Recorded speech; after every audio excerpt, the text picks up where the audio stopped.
हमारे आलोक दूत कार्यक्रम के इसे चौथी श्रृंखला में सारे साथियों का स्वागत है।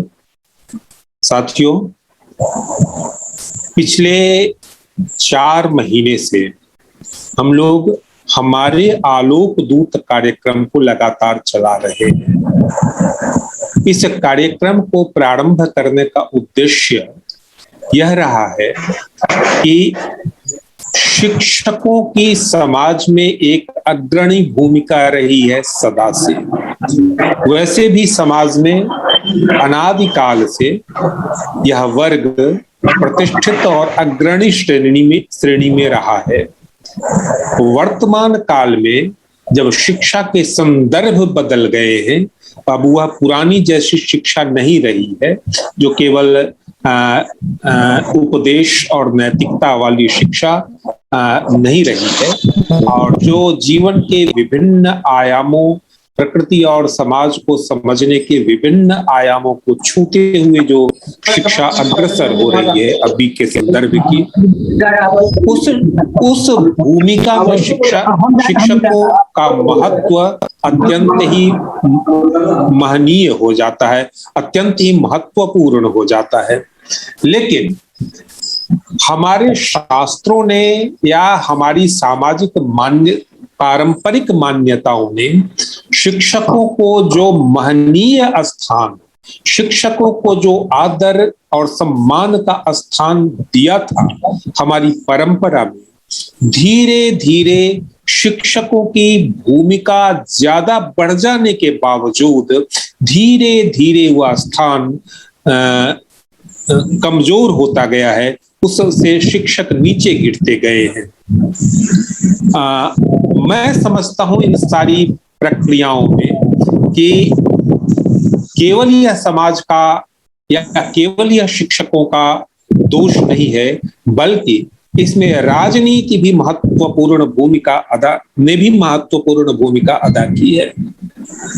कई राजनीतिक कारणों से उनके विश्लेषण में अगर हम जाएं तो वह एक अलग संदर्भ निर्मित हो जाता है कि कई राजनीतिक कारणों से शिक्षकों के महत्व को, शिक्षकों की पूजनीयता को समाज में उनको उसके दायरे को सीमित, उसके दायरे को संकुचित किया गया है, उसको कमजोर किया गया है।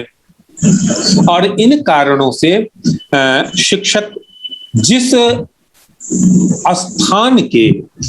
महत्वपूर्ण स्थान के अधिकारी हैं, वह स्थान उन्हें समाज में नहीं मिल पा रहा है। ऐसा नहीं है कि कई सारे शिक्षक आपको मिल जाएंगे जिसको मीडिया बराबर दिखाता है और जिसके बारे में बराबर आलेख और टिप्पणियां की जाती हैं कि SKUL शिक्षक लिख रहा है, लेकिन यही बातें बार बार दिखाई जाती हैं।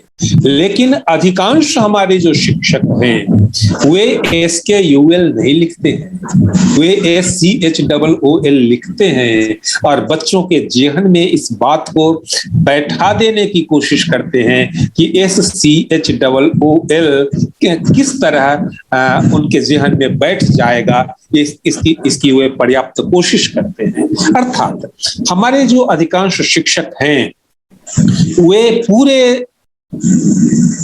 पूरी तन्मयता के साथ, पूरी लगन के साथ अपने शिक्षा धर्म को निभाते हैं। बिहार के ग्रामीण क्षेत्रों में, विभिन्न जिलों के ग्रामीण क्षेत्रों में भटकते हुए मैं कई ऐसे शिक्षकों से मिला हूं जो मुझे ऐसा लगा है, आज मुझे उनका नाम भी नहीं याद है, और मुझे लगा है कि क्या उच्च स्तर का जीवन, किस उच्च स्तर की शैक्षिक भाव भूमि में वे जी रहे हैं।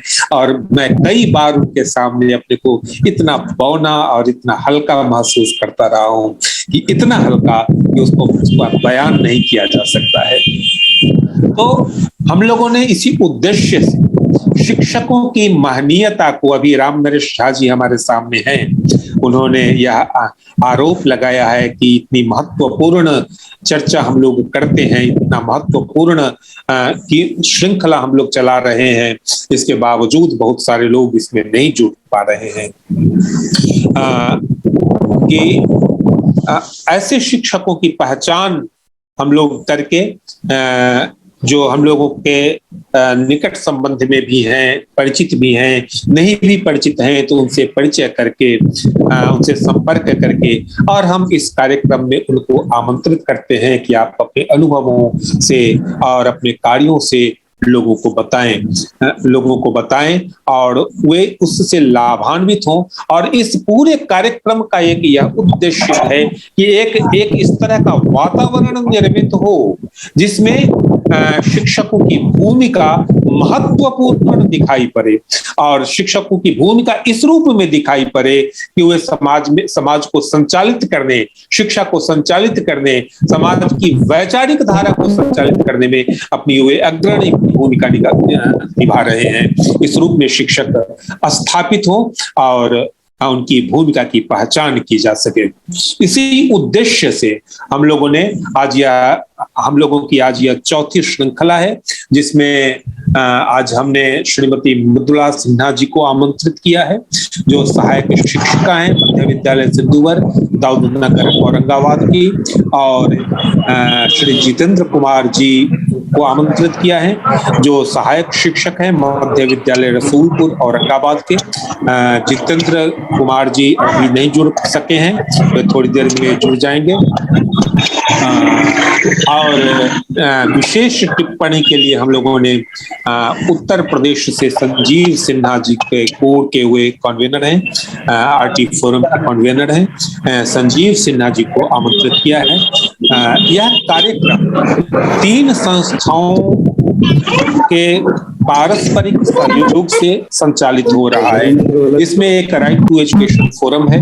राइट टू एजुकेशन फोरम एक राष्ट्रीय नेटवर्क है जो शिक्षा के अधिकारों के लिए मुफ्त एवं अनिवार्य शिक्षा अधिकार अधिनियम 2009 में जो प्रदत्त जो अधिकार बच्चों को दिए गए हैं, उन अधिकारों की मुकम्मल प्राप्ति हो, इसके लिए लगातार वह जद्दोजहद राष्ट्रीय स्तर पर करता है और कई तरह से वह प्रयास करता है।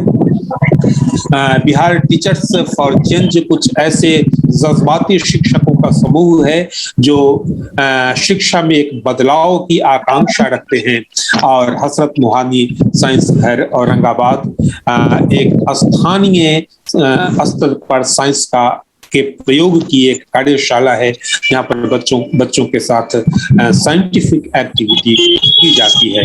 इन तीनों संस्थाओं के समूहों के सहयोग से हम लोग यह कार्यक्रम आयोजित करते हैं।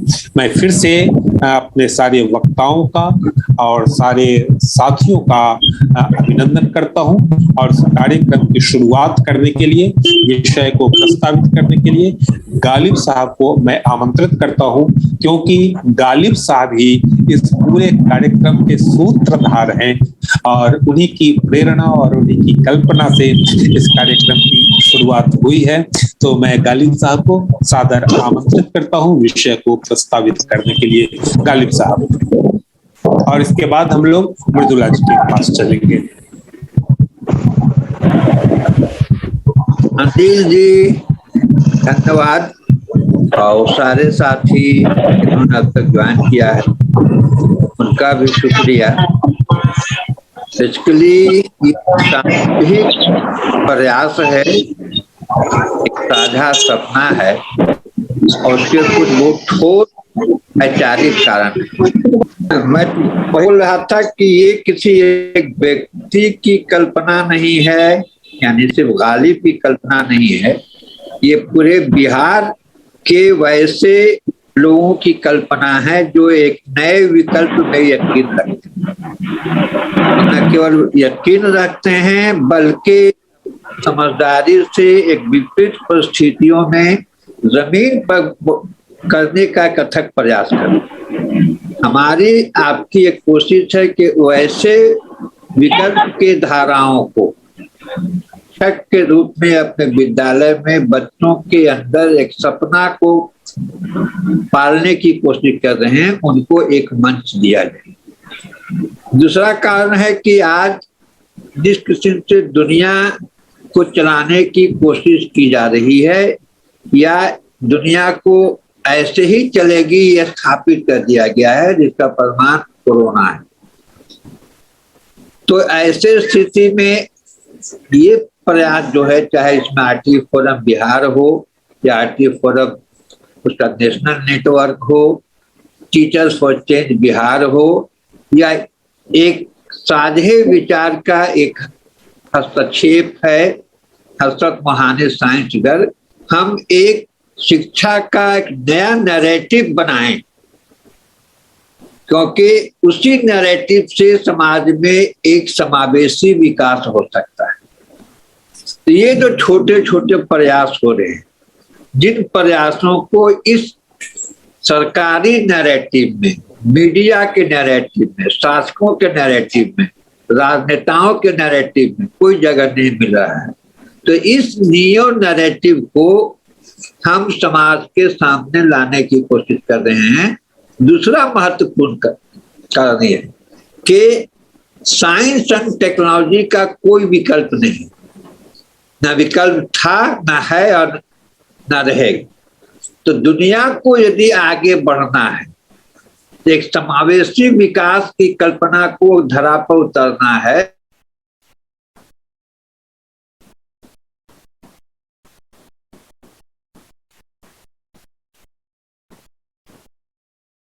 आपकी आवाज बंद हो रही है।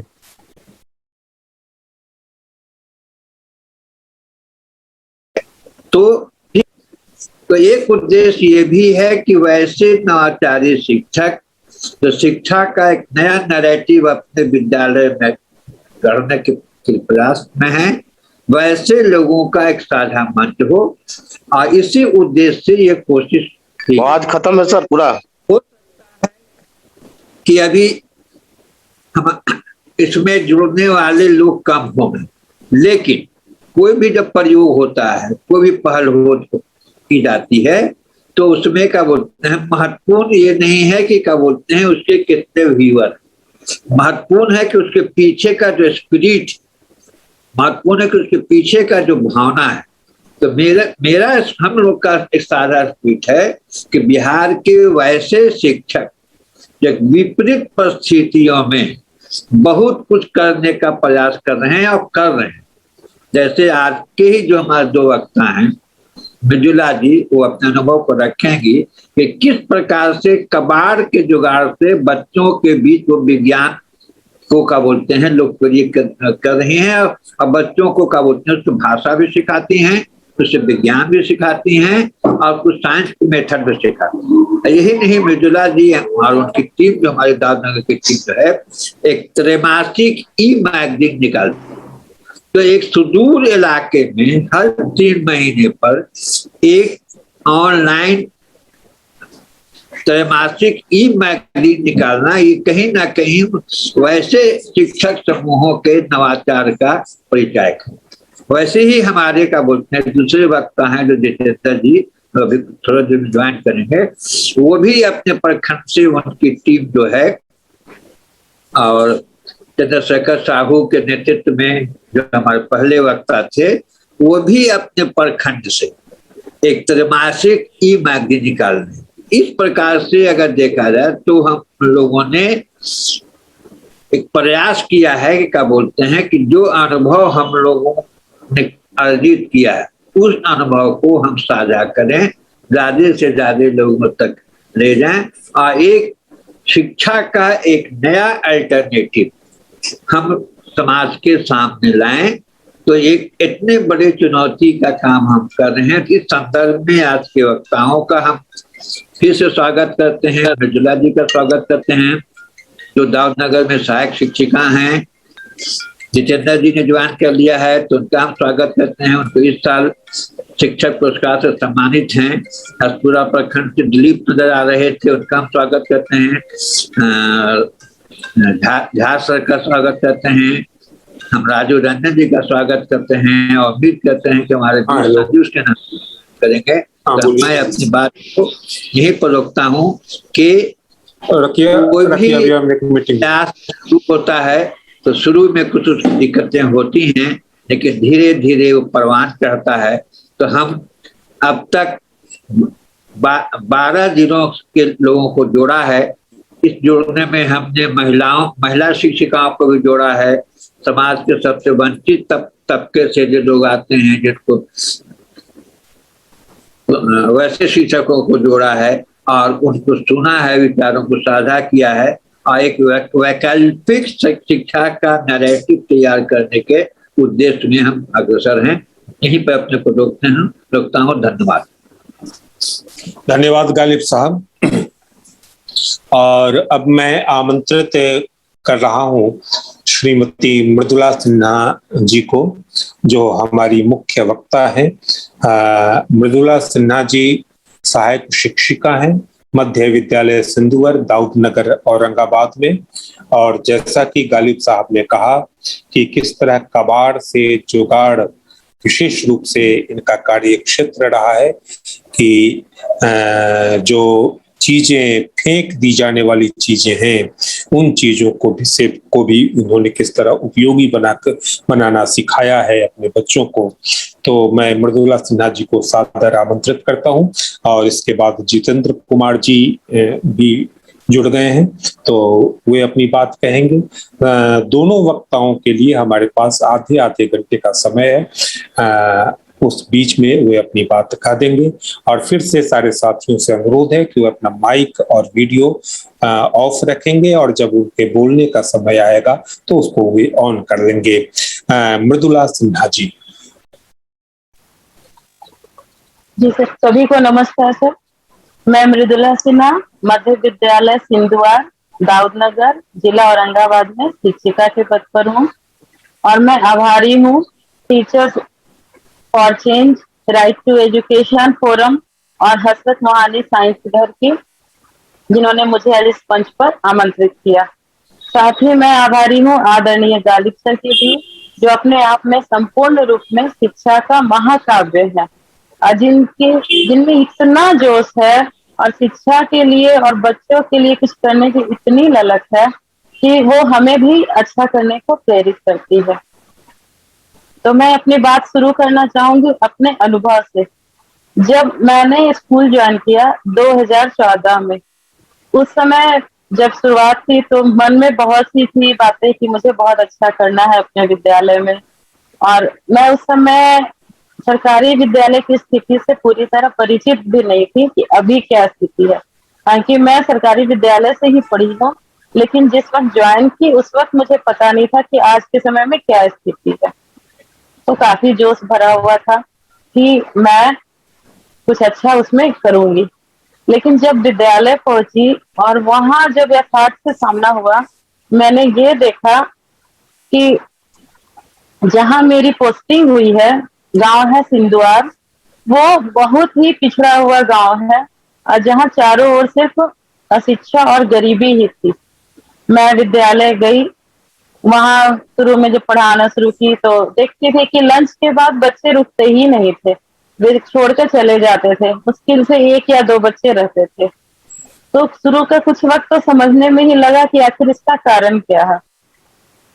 फिर मैंने धीरे धीरे इस चीज को देखा कि क्लास के शुरू में बच्चे रहते तो हैं क्लास में, लेकिन अगर कुछ क्वेश्चन करूं तो उसका जवाब नहीं देते हैं।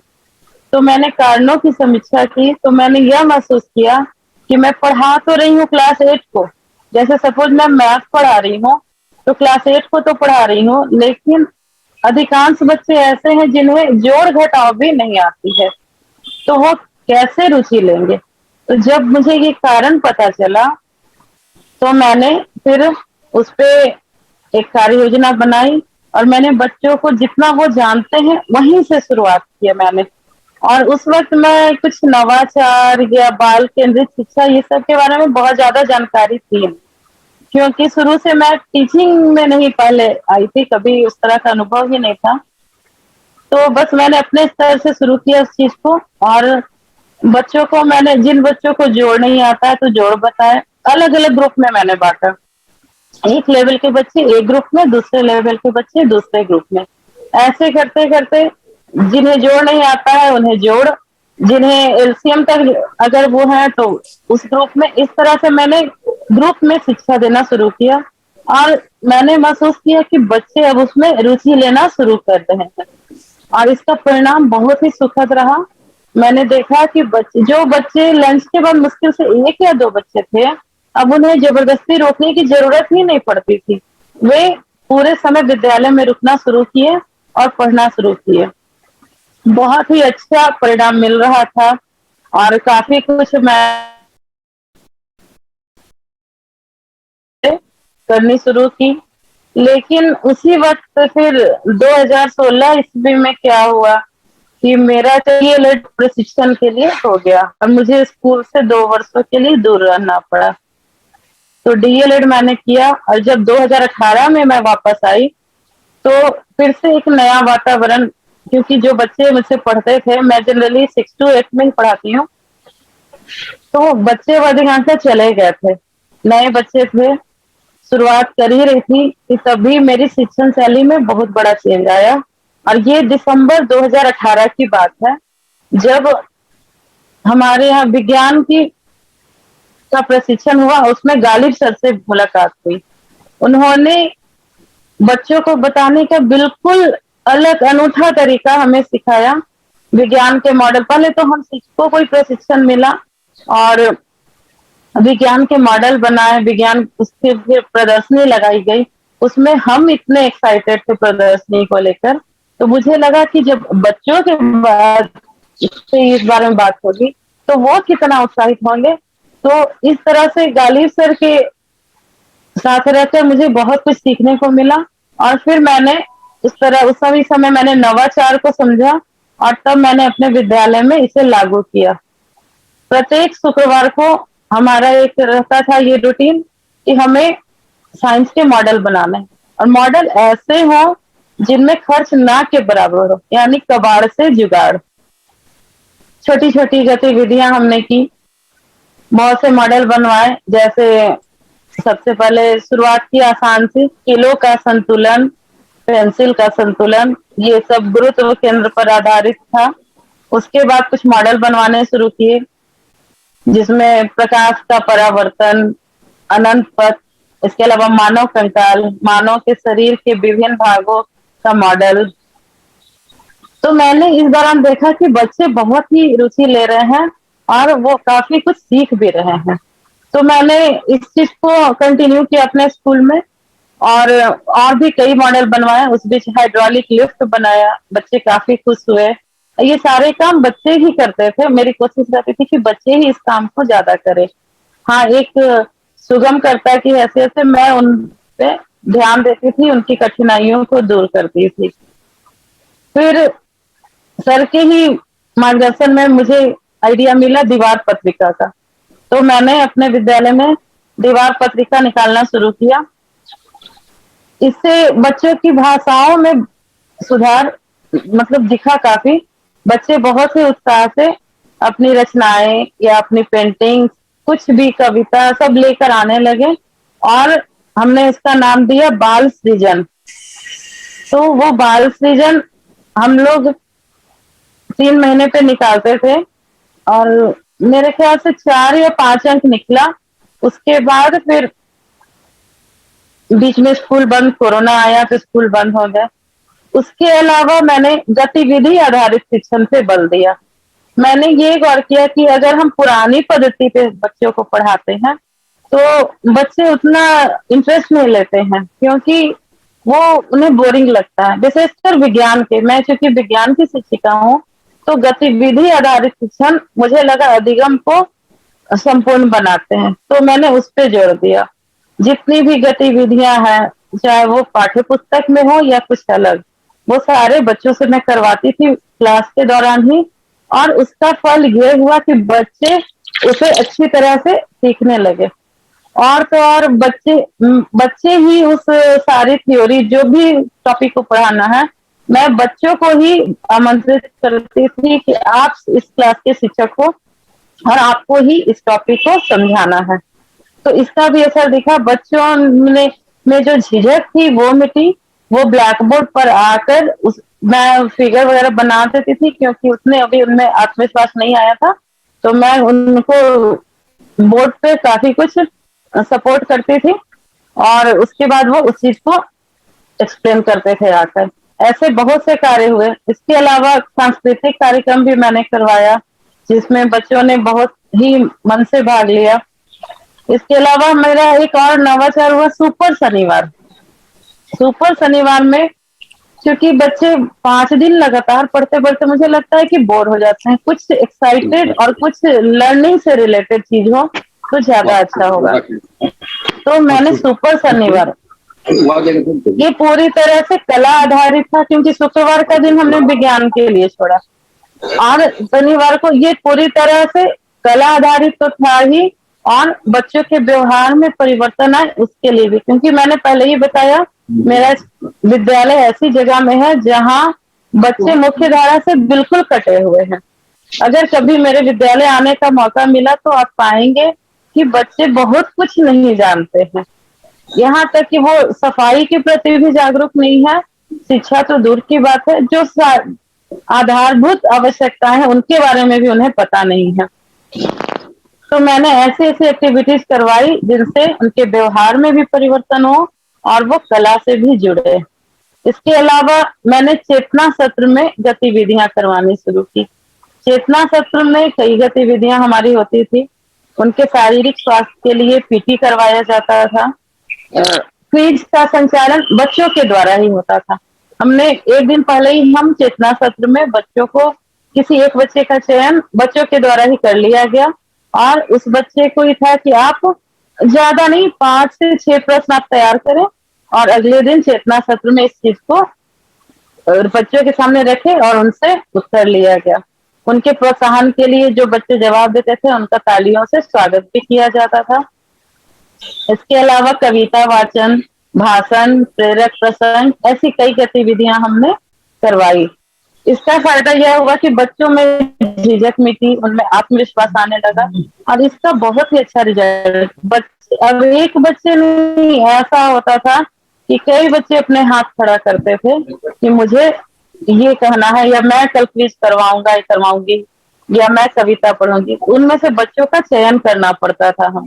तो ऐसे बहुत सी चीजें बहुत ही अच्छी रही। फिर कोरोना का समय आया, काफी कुछ छूट गया। अब जब खुला है फिर से वही समस्या मेरे साथ कि फिर से काफी नए बच्चे हैं और बहुत ही दिक्कत होती है उनमें फिर आत्मविश्वास लाने की, लेकिन यह कोशिश जारी है।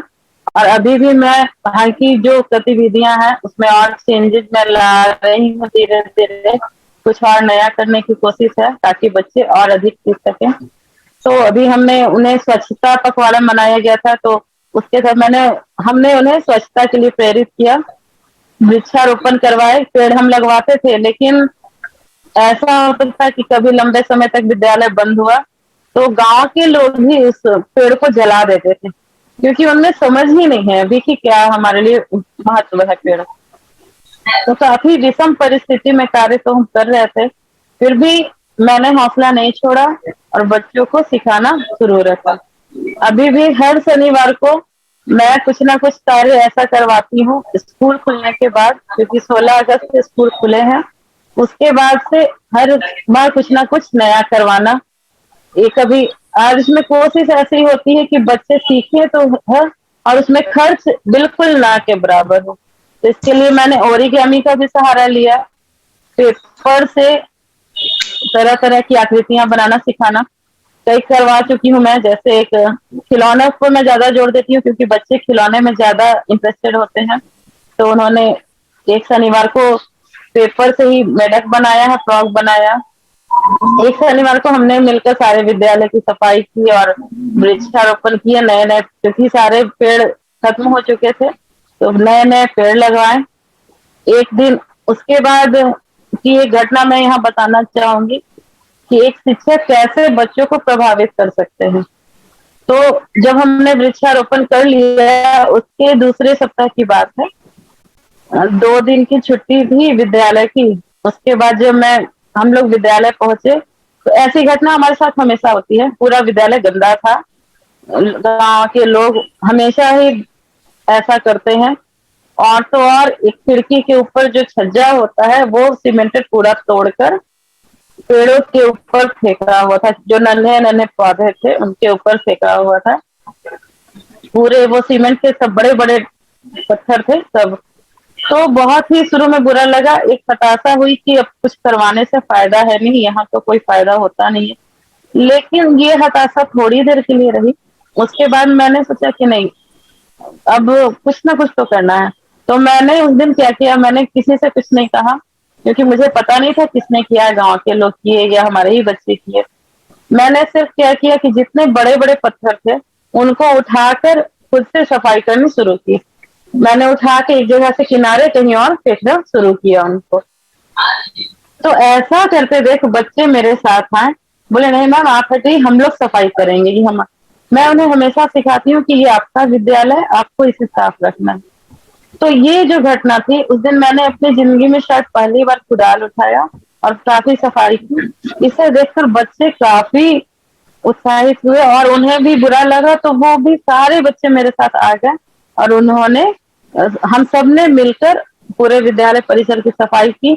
हमने फिर से नए पेड़ लगाए कि कितनी बार भी वो टूटे, हम फिर ये कोशिश हम छोड़ेंगे नहीं, और फिर से हम नए पेड़ लगाए। और इस घटना का फल हम अब ये देखें कि इस घटना को 15 दिन से अधिक हो गए हैं, शायद 15 दिन हो गए। तो अब उसके बाद से ये गंदगी नहीं फैली है, और तो और बच्चे ऐसा जुड़ाव महसूस कर रहे हैं कि वो अब सफाई भी। कल की ही घटना मैं बता दूं कि चेतना सत्र के बाद जब मैं ऑफिस में आई और फिर जब थोड़ी देर के बाद जब मैं क्लास में जाने लगी, तो मैंने देखा क्लास 8 और 7 दोनों की लड़कियां ग्रुप में पूरे फील्ड की सफाई कर रही थी। मतलब मुझे एक अच्छा सरप्राइज मिला। तो काफी गर्मी थी, मैं भी उनके साथ रही। फिर वो इतना थक गई थी, मैंने उन्हें कहा कि अब आज नहीं, बाकी की सफाई हम लोग बाद में करेंगे। तो मुझे लगा कि अगर हम खुद से कुछ काम करते हैं तो बच्चों के सामने किसका अच्छा प्रभाव पड़ता है, और बच्चे उस चीज को अगर हम सिर्फ बोलकर सिखाएंगे तो शायद वो उतनी अच्छी तरह ना समझे, लेकिन अगर हम खुद करेंगे इस कार्य को तो बच्चे अधिक से सीखेंगे और करने को प्रेरित होंगे। उसके बाद फिर हमने कल ही एक और ये किया, साइंस की ही जो गतिविधि थी, एक मॉडल बनाया, एक खिलौना बेकार पड़े कार्डबोर्ड से हाइड्रोलिक के सिद्धांत का प्रयोग कर हमने एक घोड़ा बनाया। बच्चों के द्वारा ही मैंने उन्हें बताया और वो बनाते गए।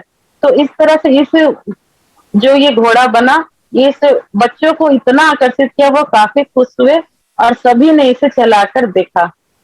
तो अगर मुझे स्क्रीन शेयर करने की शायद अनुमति नहीं है, अगर ये अनुमति मिलती तो शायद मैं अपने इस चीज को दिखाती भी कि कैसे बच्चों ने इसे एंजॉय किया। इसके अलावा मैंने श्यामपट पे तो कार्य होता था, मैंने इस पे थोड़ा सा और नया लुक दिया। इस बार कोरोना काल के बाद मैंने कलर्ड चौक का प्रयोग करना शुरू किया।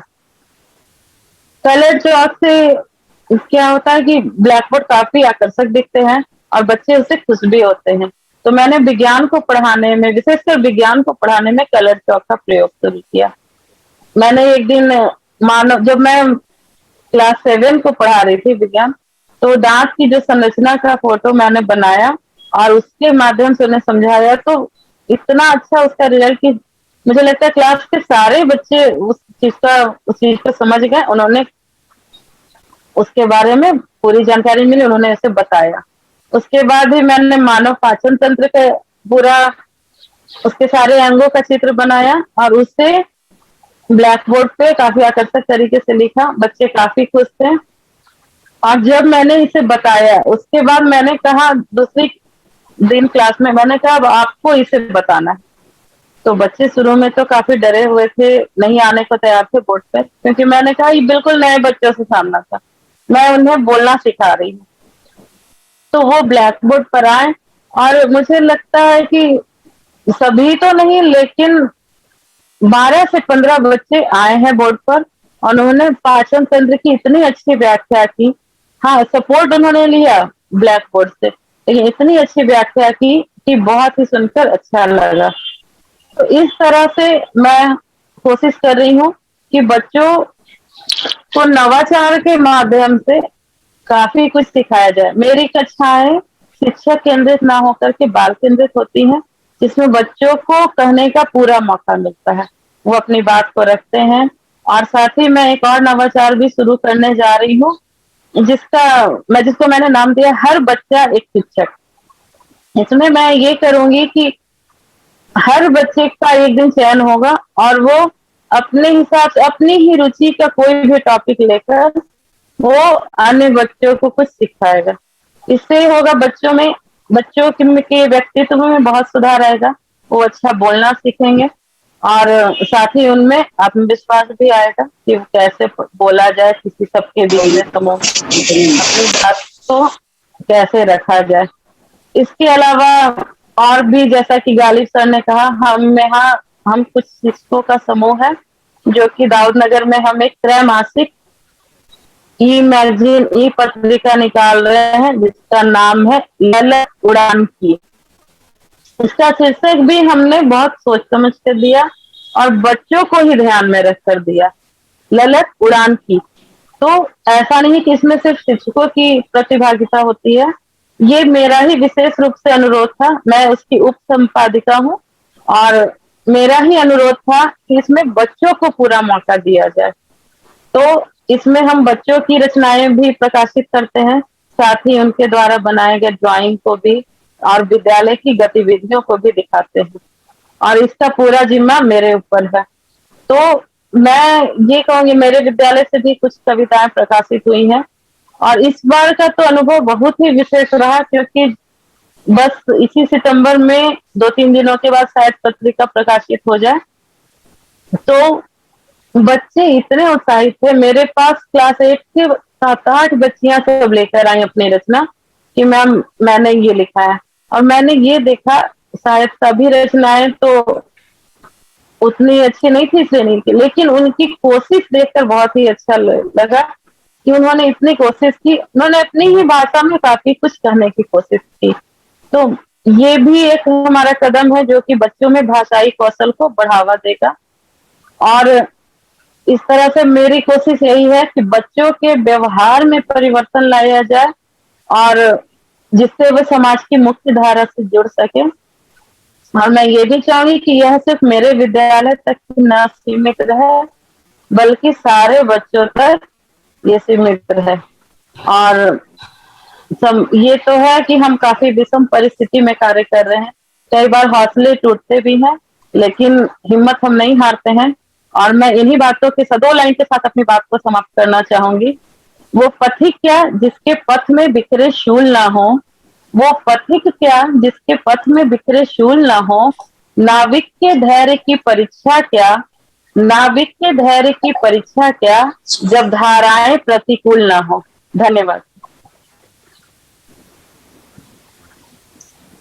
धन्यवाद मृदुला सिन्हा जी, आपने बड़ी गंभीरता के साथ अपनी बातें रखी और जो एक शिक्षक के रूप में आपने जो यात्रा तय की है और आपने जो प्रयास किए हैं उन बातों को, उन प्रयासों को, उस यात्रा के अनुभवों को आपने बड़े सहज और सरल ढंग से आपने प्रस्तुत किया है। आपने जो बताया कि आपके प्रयासों से किस तरह बच्चों में सीखने की जो प्रक्रिया होती है उसमें गतिशीलता किस प्रकार आई है और उसके लिए आप लगातार प्रयास करती रही हैं।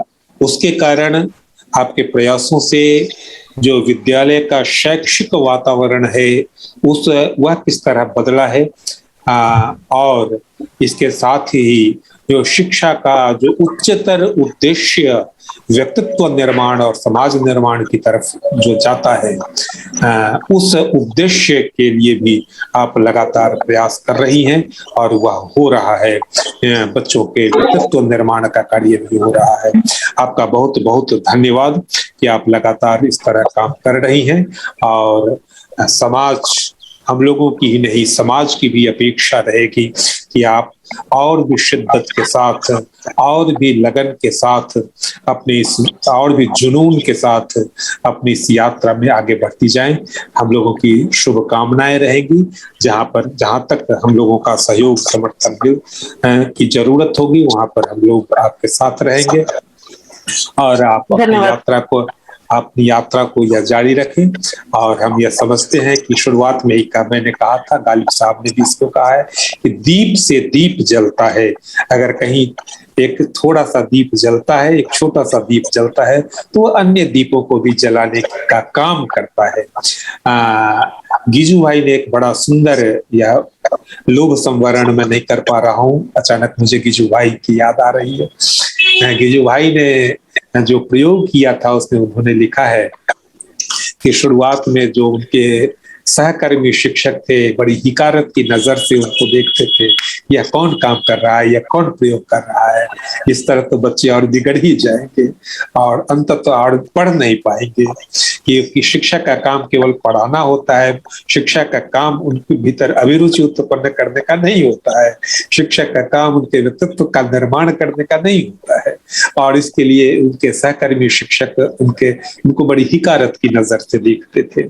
और बाद में जिन बच्चों के साथ वे संलग्न हुए थे गिजू भाई, वे बच्चे साल का अंत होते होते अपनी कक्षाओं में, पूरे विद्यालय में वे टॉप हुए थे।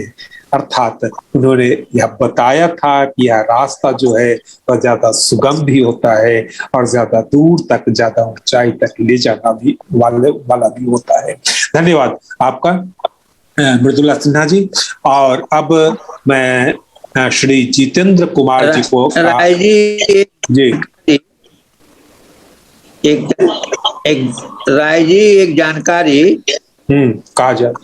मेरी आवाज सुने हैं? हाँ एकदम कहा जाए। कल जो मृदुला जी ने जो कल जो प्रयोग किया है कबाड़ से जुगाड़, 10 अभी हमने टीचर फॉर चेंज के ग्रुप पर और आरटी फोरम के ग्रुप पर साझा कर दिया है, लोगों से अपील कर दीजिए उसको देख। अच्छा, धन्यवाद सर। अगर मुझे स्क्रीन शेयर की अनुमति मिल सकती है तो मैं अभी भी दिखा सकती हूँ सर। कितना समय लगेगा? सर 2 से 3 मिनट में हो जाएगा। अच्छा, शाहीन जी या अनुमति देने वाले होते हैं। शाहीन जी जरा मृदुला जी को यह अनुमति देने की कृपा की जाए। क्या अनुमति देना है? स्क्रीन शेयर करने की। अच्छा, वो कुछ दिखाना, हाँ वो कुछ दिखाना चाहती है। हाँ तो जो मेरे तो कैसे दिया जाता है तो मुझे आप वो मांगे तो हम दे देंगे, वो रिक्वेस्ट भेजें। अच्छा, शायद वो दिक्कत हो रही है। नहीं, रिक्वेस्ट वो मांगे तो हम यहाँ अप्रूव कर देंगे। हमने कर दिया है, सबको साझा कर दिया जी सर, शायद हो गया सर। एक्चुअली पता नहीं, देख रहे हैं सर, एक मिनट।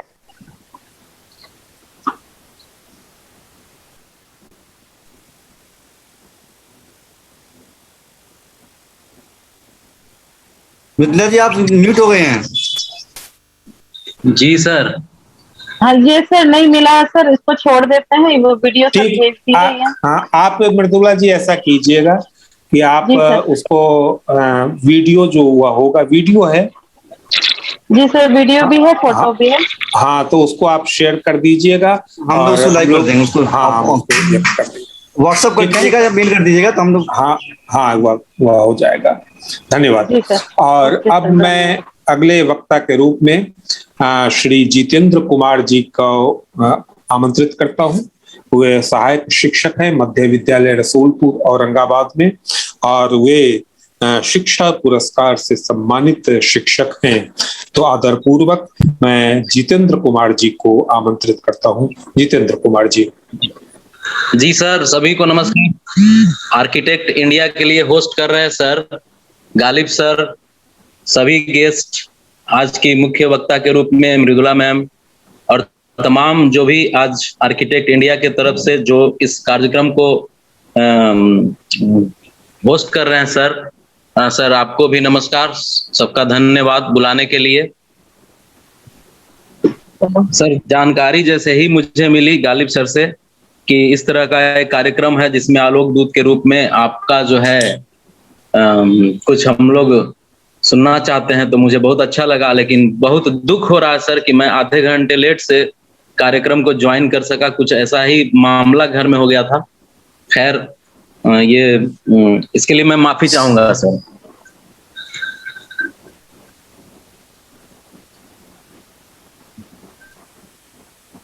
तो ये सर जो आज का जो कार्यक्रम है वो मुख्यतः नवाचार पर आधारित है। जी सर, मैं सही हूँ? जी हाँ, जी जी। तो नवाचार के बारे में सर मैं ये कहना चाहूंगा, मेरा ये व्यक्तिगत अनुभव है कि हमारे विद्यालय में बच्चे जो हैं वो नवाचार के लिए तत्पर तो होते ही हैं, वो करते भी रहते हैं, बशर्ते हमारा जो काम है एक शिक्षक का जो काम है उनका माइन्यूट ऑब्जर्वेशन करना। यदि हम उनका माइन्यूट ऑब्जर्वेशन करते हैं तो हम पाते हैं कि बच्चे कुछ न कुछ करते रहते हैं। बस एक फैसिलिटेटर के रूप में, एक सुगमकर्ता के रूप में हमारी भूमिका उनको सिर्फ मार्ग दिखाना होता है, और जो जहां उनकी दिक्कतें आती हैं, जहां उनको समस्याएं आती हैं, जो उच्च आयु वर्ग के बच्चे होते हैं उनके साथ जो समस्याएं हैं नवाचार में, वो विज्ञान से हो, सामाजिक विज्ञान से हो, चाहे जिस भी विषय से हो, तो उनको एक दिशा दिखाने का काम हमारा होता है। तो मैं समझता हूं सर कि नवाचार कल ही की बात है। मेरे विद्यालय में एक बच्चा 3 क्लास में मैं था, छोटे छोटे बच्चे वो जबरदस्ती हाथ खींच के मेरा अपने क्लास में ले जाते हैं कि सर आप मेरे क्लास में नहीं चलिएगा। क्यों नहीं चलेंगे? तो क्योंकि मेरा अधिकतर समय जो है ऊंचे क्लास में ही बीतता है, तो कभी कभी ही मौका मिलता है छोटे क्लास में जाने का। तो बच्चे बड़ा ललायित होते हैं, बड़ा खुश होते हैं वो हमको पाके। तो उनका कहना था कि नहीं चलिएगा सर मेरे क्लास में, मुझे जरूर चलूंगा। तो जब मैं उनके वर्ग में गया तो वहां 3री कक्षा का एक शुभम कुमार बालक था, उसके पास पेंसिल जो थी सर, उसको मैंने देखा कि एक कैप जो है पेन का, उसको वो निकाल दिया है उसमें से क्लिप, और उसमें छोटी छोटी जो पेंसिलें हो जाती हैं उनको अपोजिट साइड से लगा के नुकीला पॉइंट दोनों तरफ निकाल के पेंसिल की लंबाई को बड़ा कर लिया और बड़े मजे से लिख रहा है वो। मैंने कहा कि अरे देखें तुम्हारा पेंसिल कैसा है। जब पेंसिल में देखा तो ये सारा चीज मुझे नजर आया। देखिए बच्चा कितना क्रिएटिव है कि छोटी पेंसिल जब पकड़ में नहीं आ रही है तो जो है बड़ी पेंसिल को उसको बनाने का फॉर्म जो था वो कितना सरल था, कितना अच्छा था, शायद हम लोग वहां तक पहुंच भी नहीं सकते, सोच भी नहीं सकते हैं। तो ये बच्चों का क्रिएटिविटी है सर, ये नवाचार है काफी। वैसे मैं अपने बारे में बता दूं कि मैं मूल रूप से गया जिले का रहने वाला हूं और सिरघाटी मेरा घर हुआ, और मैं यहाँ पर 2014 में ज्वाइन किया था आफ्टर टीईटी, और उसके बाद 9 फरवरी को ज्वाइनिंग लेटर मेरी, 10 को मैं ज्वाइन किया। विद्यालय गया, वहां पर देखा कि कुछ तो संसाधन तो बहुत ज्यादा थे, सुविधाएं थी, लेकिन उसका भरपूर इस्तेमाल नहीं हो पा रहा था। तो मैं अपने प्रधानाध्यापक से बहुत प्रेरित हुआ। उनकी रूटीन थी 8:45 AM, 8:45 में वो चले आते थे और 3:30 बजे के बाद 4 बजे तक ही वो जाते थे। तो बहुत मुझे अच्छा लगा ये चीज, बहुत प्रभावित हुआ। और उस समय फरवरी में जाड़े का दिन रहता है, तो बहुत से हमारे साथी टीचर धूप का आनंद ले रहे थे, बच्चे भी इसी में धूप का आनंद ले रहे थे। मैंने कहा कि ये क्या हो रहा है, तो टाइम सफर कर जाएगा, जो हमारा पीरियड ड्यूरेशन है वो उसमें गड़बड़ी आ जाएगी, ऐसे कैसे होगा। फिर बच्चों को कुछ ऐसा किया गया कि उन्हें धूप में बिठाने का इंतजाम किया गया। उन्होंने कहा कि जब ठीक है शिक्षकों को भी ठंड लग रही है, बच्चों को भी ठंड लग रही है, तो क्यों ना हम लोग धूप में बिठाने का इंतजाम करते हैं। तो स्कूल के छत पर क्लास वाइज धूप में बिठाने का इंतजाम किया गया। इस तरह से उनका टाइम भी जो है बच गया और धूप का भी आनंद हुआ। जब तेज धूप हो जाने के बाद क्लास में शिफ्ट किया गया, तो इस तरह से सर वहां पर टाइम मैनेजमेंट का मेरा जो विचार था वो अच्छा लगा लोगों को, क्योंकि क्लास में ठंड लग रही थी। मैंने कहा कि चलो इस तरह से इसको हम लोग टाइम को बचाते हैं। उसके बाद सिलसिला शुरू हुआ सर, जैसे बहुत तरह की बातें, चार्ट पेपर वर्क कराना, बच्चे जब कुछ लिखते हैं उसको दीवार में चिपकाना, कई ऐसी चीजें हैं जो गालिब सर के माध्यम से हम लोगों को मिली। 2017-18 में हम लोगों ने वहां पर एक कार्यक्रम कराया था विज्ञान बाल मेला का। उसके माध्यम से जो चीजें बच्चों में थी वो कर सकते थे, हम लोग उसको निकलवा नहीं पाए थे, वो सर के माध्यम से एक प्रेरणा मिली।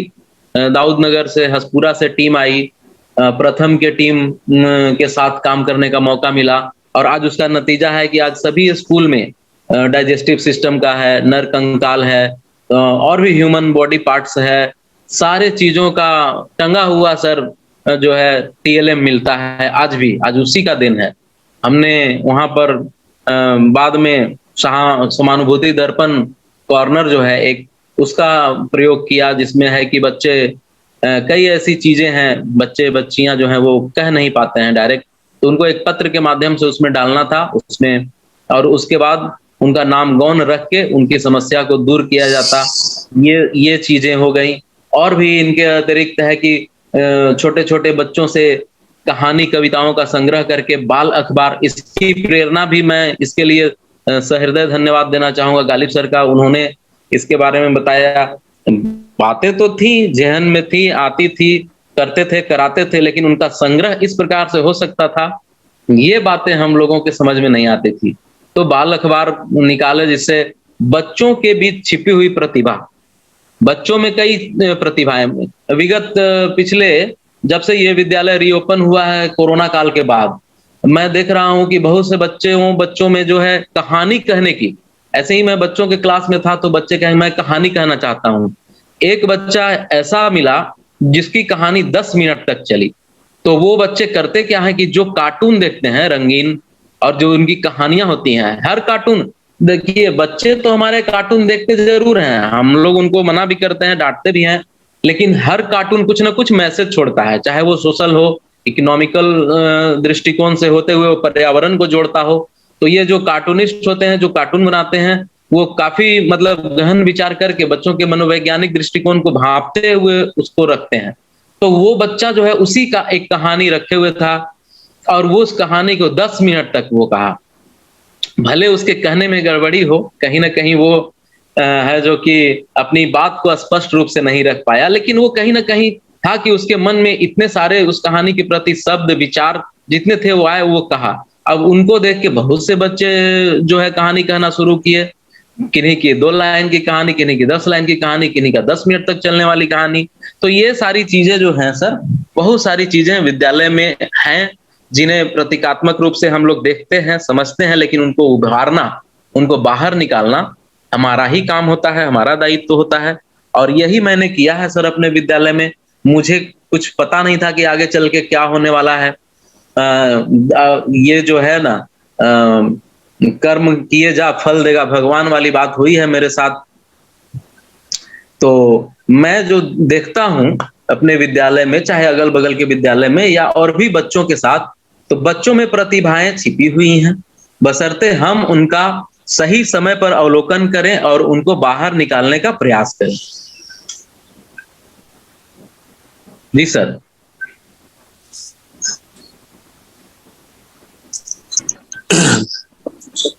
धन्यवाद जितेंद्र जी, आपने बहुत महत्वपूर्ण बात कही। आप लोग भी ई मैगजीन निकालते हैं, उसका अनुभव थोड़ा रखिए। जी सर, हम लोगों ने अभी तो हमारा ये इस माह में त्रैमासिक ई पत्रिका जो हम लोग निकालते हैं उसका 4था अंक आने वाला है। वो हम लोग उसको सर चाह रहे थे हार्ड कॉपी में निकालना, लेकिन संभव नहीं हो सका। तो उसके लिए हम लोगों ने किया क्या कि हमारे यहाँ कुछ कंप्यूटर के टाइपिस्ट स्पेशलिस्ट हैं, कुछ टीचर, उनको हम लोग इस्तेमाल किए और सभी शिक्षकों को हम लोगों ने प्लेटफॉर्म दिया कि आप जो भी शैक्षणिक प्रशैक्षणिक से संबंधित, विद्यालय से संबंधित, बच्चों से संबंधित, उनके गतिविधियों से संबंधित, नवाचारों से संबंधित जो भी आप लेखन करते हैं, जो भी आपके आइडियाज हैं, वो सब हम लोग कलेक्ट करके और उसको प्रकाशित करने का विचार हम लोगों के मन में आया। तो सर इस दिशा में हम लोगों ने काम करना शुरू किया और पहली पत्रिका हमारी 2018 के लास्ट में 19 के शुरुआत में ही हमारी पहली पत्रिका आई थी और हम लोगों ने तब से उसका ये जो है प्रकाशन करना शुरू किया। बहुत अच्छा अनुभव रहा। उसके माध्यम से ये हुआ सर कि कई ऐसे शिक्षक थे जो लिखते तो थे, लिखना चाहते तो थे, लेकिन उनकी जो प्रकाशन की जो समस्या थी कि कहाँ छपेगा, कैसे क्या होगा, तो एक प्रखंड स्तरीय उनको एक ब्लॉग मिला एक पत्रिका मिली जिसमें वो कुछ कह सकते थे, कुछ लिख सकते थे, कुछ नवाचार, अपने स्कूल का एक्सपीरियंस, अपने बच्चों के साथ के एक्सपीरियंस, कोई कहानी, कोई शैक्षिक कहानी, कोई बालप्रद कहानी, इस तरह की कहानियों का संकलन उसमें किया गया और बहुत अच्छा है। अभी तो इतना आलेख होता है कि हम लोग उनको स्टॉप करके रखते हैं, रोक के रखते हैं कि उनको अगली बार पत्रिका में जगह दी जाएगी। बहुत अच्छा लगा वो सर, बहुत अच्छा अनुभव रहा। और आज उसका बेनिफिट हम लोग को मिलता भी है कि लेखन से संबंधित जो है हम लोगों का जो कौशल है सर, उसमें विकास हुआ है। लिखते लिखते थोड़ा जो बुनियादी सीख होती है, जो बुनियादी उसकी समझ होती है, उसमें वृद्धि हुई है और उत्तरोत्तर हम लोग आगे उसमें अच्छा कर रहे हैं सर। धन्यवाद जितेंद्र जी, आप बड़ी लगन के साथ और बड़ी मेहनत के साथ एक शैक्षिक परिवेश के निर्माण में लगे हुए हैं और यही मूलभूत आवश्यकता है इस देश की और इस समाज की कि आज भी जब नीति आयोग की यह रिपोर्ट आई है कि जिसमें बिहार सबसे निचले पायदान पर 29 नंबर ला करके है, उसमें जो लोकसभा में जो बहस हुई है उसमें यह कहा गया है कि जो कारण बताए गए हैं उसमें शिक्षा एक महत्वपूर्ण कारण है कि जिसके कारण बिहार पिछड़ा हुआ है। आप जैसे कुछ सिपहसालार, आप जैसे कुछ शिक्षक इस शिक्षा की तस्वीर को बदलने की कोशिश में लगातार, इस जद्दोजहद में लगातार लगे हुए हैं। आपका शुक्रिया और ऐसे तमाम शिक्षकों का और उन शिक्षकों का सहयोग करने वाले उन तमाम समुदायों का बहुत बहुत मैं शुक्रगुजार हूं और यह मंच उनके प्रति आभार व्यक्त करता है, उन सारे लोगों के प्रति धन्यवाद। अब हमारे साथ उत्तर प्रदेश आरटी फोरम, जो वहाँ स्कोर के नाम से जाना जाता है, उसके संयोजक संजीव सिन्हा जी जुड़े हुए हैं। आज हमने विशेष टिप्पणीकार के रूप में संजीव सिन्हा जी को आमंत्रित किया है। संजीव सिन्हा जी लंबे समय से शिक्षा अधिकार के मुद्दे पर उत्तर प्रदेश में काम कर रहे हैं और उन्होंने बहुत सारी लड़ाइयां लड़ी भी हैं शिक्षा की और बहुत सारी लड़ाइयों में जीत हासिल भी की है। तो मैं शिक्षकों की गतिशील भूमिका पर नहीं, मैं भी कुछ प्रयास कर रही हूँ अपने स्कूल में, क्योंकि लंबे समय से लॉकडाउन के कारण हमारा पुष्पा जी, उसके लिए आपने जो काम किया उसके लिए तो हम अलग से किसी श्रृंखला में आपको आमंत्रित करेंगे विशेष रूप से उसको करने के लिए। शिक्षकों की गतिशील भूमिका की आवश्यकता और उसके महत्व पर अभी नहीं, अभी हम मृदुला जी का थोड़ा लास्ट में सुने, उसमें हम नहीं जुड़ पाए थे। बाद में जितेंद्र जी का सुने, हमें बहुत ही अच्छा लगा, क्योंकि जिस तरह से बिहार के अंदर शिक्षकों को बदनाम के रूप में लोगों के बीच पूछा जा रहा है और इस तरह से शिक्षकों की भूमिका को अगर हमारे जैसे आप मंच जो बनाए हैं उसके माध्यम से क्रिएटिव वर्क को लोगों के बीच पहुंचाने का काम करना एक बहुत ही अहम चीज है और इससे क्या है कि सीख मिलती है अन्य शिक्षकों के अंदर भी। हमें लगता है कि ये क्रिएटिव वर्क करने से बच्चों के बीच एक्टिविटी भी बढ़ती है और उपस्थिति भी बढ़ती है। स्कूलों में उपस्थिति बढ़ने लगती है लड़कों की, लड़कियों की, क्योंकि एक दूसरे से बात करता है बच्चा कि चलो स्कूल में इस तरह की पढ़ाई हो रही है, खेल खेल की पढ़ाई हो रही है, वहाँ विज्ञान सिखाया जा रहा है, कबाड़ से जुगाड़ बताया जा रहा है। तो ये क्रिएटिव वर्क के कारण काफी फायदा बच्चों को भी मिलेगा और शिक्षकों के अंदर भी नई नई गतिविधि तैयार करने की उत्सुकता जगेगी।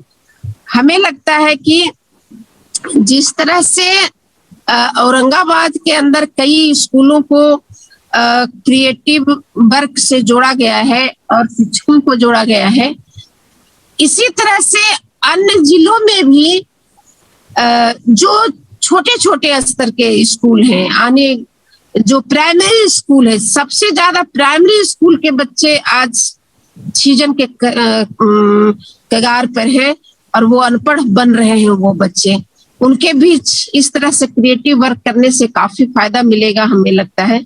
और बहुत ही अच्छा लगा। मृदुला जी का हम नहीं सुने, इसके लिए अफसोस है। अंतिम में हम देखे इनका कि कुछ फिगर इनके दीवार में लगता है लगा हुआ है। तो निश्चित रूप में क्रिएटिव वर्क करने वाली शिक्षिका लग रही हैं।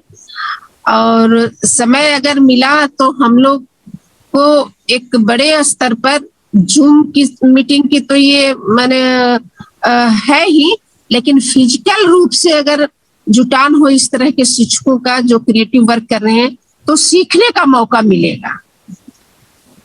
क्योंकि कई गतिविधियां, जैसे हम भी पहले जीवनशाला चलता था, कई गतिविधि जानते थे, आज हम भूल गए हैं। वो हम अपने स्कूल में करना चाहते हैं तो वो आज नहीं आ रहा है कि कैसे करें।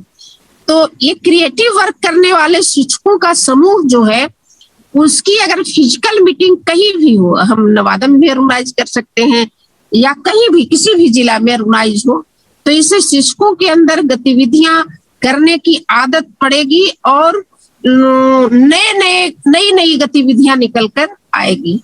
हमें बहुत अच्छा लगा अनिल जी।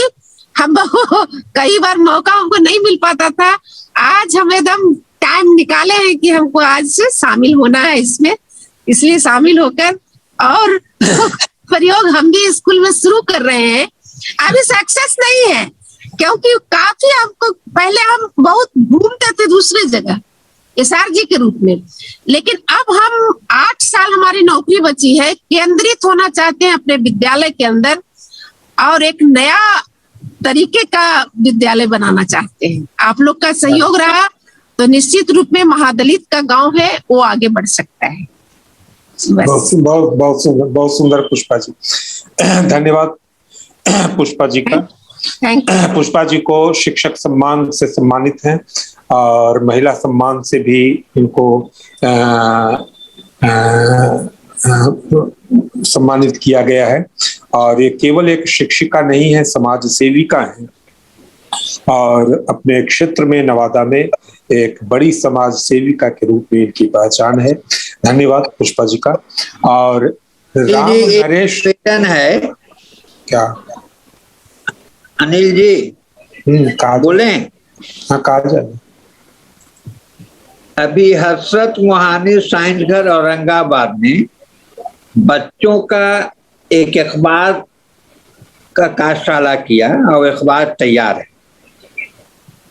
तो उसका आरटी फोरम से निवेदन है आप टाइम दीजिए तो उसका ऑनलाइन विमोचन किया जाए, वो अगले हफ्ता में प्रिंट होके आ जाएगा। अच्छा, अब अभी उसका विमोचन अभी है हुआ? हाँ, उसका ऑनलाइन विमोचन किया जाए, अगला हफ्ता वो प्रिंट होके आ जाएगा। तो अभी वह तैयार है मटेरियल यहाँ पर, वो है कि उसके लिए अलग से करना पड़ेगा ना? मैं वही कह रहा हूँ, अगले हफ्ता उसका एक ऑनलाइन विमोचन किया जाए। जरूर बहुत अच्छा। और बच्चों विद्यालय के बच्चों के साथ एक प्रस्ताव मेरा ये है। दूसरा प्रस्ताव ये है कि जैसा पुष्पा ने कहा, पहले भी 2 बार उन्होंने हमको कहा है लेकिन व्यस्तता के कारण समय नहीं मिल पा रहा है, वो अपने संकुल पर 15-20 सामाजिक सरोकार के शिक्षकों को मोबिलाइज करें। हम लोग एक टीम के तौर पे चल के उनकी 2 दिन की गैर आवासीय ट्रेनिंग कर देंगे। ये 2 प्रस्ताव मेरा है, वो डेट पुष्पा की तरफ से आना चाहिए। धन्यवाद। ठीक है, पुष्पा जी इस पर सोच करके बताएंगी। पुष्पा जी से हम लोग भी बात कर लेंगे। पुष्पा जी कभी इन बातों में पीछे नहीं हटेंगी। धन्यवाद। हमारे साथ राम नरेश झा जी जुड़े हुए हैं। राम नरेश झा जी एक बेहतरीन शिक्षक अपने समय में थे, आज वे अवकाश प्राप्त हैं और हमारा जो यह कार्यक्रम हो रहा है उसके प्रति वे जिसको कीन इंटरेस्ट कहते हैं कि गहरी जिज्ञासा कहते हैं, वे एक गहरी जिज्ञासा हमारे इस कार्यक्रम के साथ एक लगाव रखते हैं। और उन्होंने मैसेंजर पर कुछ दिन पहले ही मैसेज करके कहा कि इस महीने में आपका नहीं हो रहा है कार्यक्रम क्या, तो मैंने उनको बताया कि नहीं, यह अंतिम रविवार को होता है।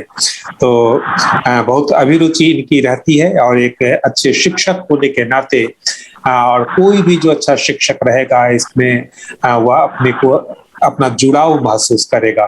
तो मैं राम नरेश झा जी से अनुरोध करता हूं कि वे 2 शब्द कहें। राम नरेश झा जी। धन्यवाद राय जी कि आपने मुझे अच्छे शिक्षकों की श्रेणी में शामिल किया। हालांकि मैं भी जिस दिन शिक्षक की नौकरी शुरू किया था 1 मई 1959, तो मैं अपने को सबसे काबिल आदमी समझता था। लेकिन 37 साल के बाद जब मेरी सेवा समाप्त हुई तो रात भर सोचता रहा, तो लगा कि मैं तो जिस समय में शिक्षक की नौकरी करने आया था मैं कुछ जानता ही नहीं था कि शिक्षा क्या होता है, शिक्षक कैसे होते हैं। जहाँ तक कि बच्चों के बारे में जो वक्ताओं ने भी कहा, मुझे लगता है कि जितेंद्र जी ने भी कहा था और इशारे से मृदुला जी ने भी कहा था, बच्चों में एक नैसर्गिक प्रकृति होती है किसी चीज को जानने की, जिज्ञासा करने की, लेकिन उनके पास शब्द नहीं होते हैं, भाषा नहीं होते हैं। वैसी स्थिति में कभी कभी जो बच्चों के स्वाभाविक विकास की स्थिति है उसको उनके माँ बाप भी नहीं समझ पाते हैं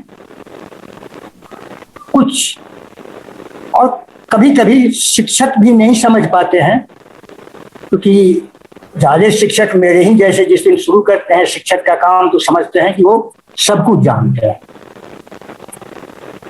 तो यह जो स्थिति है बच्चों में जानने की प्रवृत्ति, मुझे लगता है कि तमाम शिक्षकों को ये आदत होनी चाहिए, उनके व्यवहार का हिस्सा होना चाहिए कि वो बच्चों को समझने की कोशिश करें, बच्चों को झिड़कने की कोशिश नहीं करें।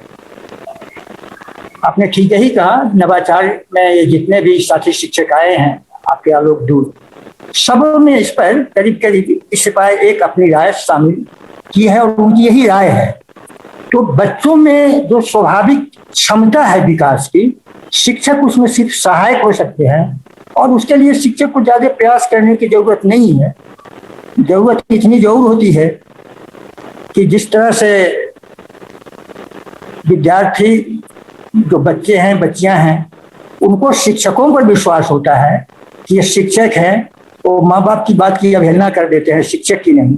शिक्षक को भी अपने छात्रों पर विश्वास करना चाहिए और जब आप शिक्षक के रूप में छात्रों पर विश्वास करेंगे तो उसके लिए 3 सूत्र है कि आप उन पर विश्वास कीजिए, जो कहते हैं वो सही कहते हैं, आप उनको आदर दीजिए और दुलारिए। जिस दिन बच्चा को आप पर ये भरोसा हो जाता है उसके सीखने के तरीके बहुत तेज हो जाते हैं, क्योंकि बच्चों के सीखने में जो सबसे बड़ी बाधा है वो बाहरी बाधा है जो उनके अभिभावक, कभी कभी शिक्षक, कभी कभी समाज भी पैदा करता है। ये बहुत भारी है, ये बहुत कठिन है, तुम ऐसा मत करो, तुम ऐसा मत करो। लेकिन मैं समझता हूँ कि अलग से इस पर कुछ कहने की जरूरत नहीं है। मैं वही कहूँगा कि आप लोगों ने बहुत अच्छा काम किया है। अभी राइट टू एजुकेशन फोरम की बात चली तो मुझे याद आया, गालिब साहब उस मीटिंग में थे, शायद वो भूल गए होंगे। ईस्ट एंड वेस्ट का कोई प्रोग्राम था जो बिस्कोमान वाला बिल्डिंग है उसमें, उस समय के चीफ सेक्रेटरी एस.के. श्रीवास्तव आए हुए थे और ये राइट टू एजुकेशन पर बहुत बहस चल रही थी, क्या हो क्या नहीं हो। कपिल सिब्बल हमारे काबिल उस समय के एजुकेशन मिनिस्टर थे, उनका एक लंबी चौड़ी बात चल रही थी। उन्होंने सिर्फ एक वाक्य में कहा कि शिक्षा का अधिकार नहीं है बच्चों को। जब हम लोगों को ट्रेनिंग में भेजा गया तो स्पेसिफिक रूप से कहा कि आप स्पेसिफिक रूप से काम कीजिएगा कि आपके इलाके में 6 वर्ष से लेकर 14 साल के सभी बच्चे स्कूल में आवे या उनकी शिक्षा हो। तो यह जो स्थिति है वो स्थिति इसलिए थी कि वो जो राज्य का निर्देशक तत्व था उसमें शामिल था। उनके कहने का आशय ये था कि कॉन्स्टिट्यूशन इशारा करता है और स्टेट उस जिम्मेवारी को निर्वाह नहीं करता है तब कानून की जरूरत होती है, और बेमन से जब वो कानून पास करते हैं तो लागू नहीं करने देते। लेकिन इन सबों में जो शिक्षक है जो अपना कर्तव्य समझते हैं वो अपना काम करते हैं और उसका असर होता है।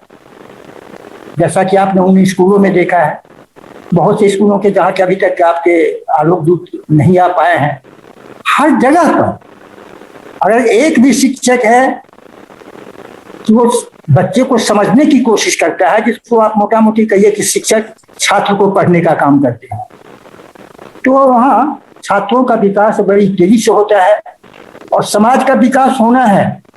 इस बात को समझिए, लाख कोशिश लोग कर लें और फिर अंधेरे युग में आप समाज को नहीं भेज सकते हैं, चाहे तरीका जो हो। अगर उसमें समाज का साथ मिलता है, राज्य का साथ मिलता है, तो ये काम थोड़ा आसान हो जाता है। अगर ये नहीं होता है तब भी ये काम होगा। नहीं होने के संबंध में मेरी एक स्थापना है। हम समझते हैं कि तमाम बंधु जो यहाँ हैं उपस्थित, वो कहीं न कहीं किसी न किसी स्टेज में अपने स्कूली जीवन में न्यूटन का गति सिद्धांत जरूर पढ़े हो।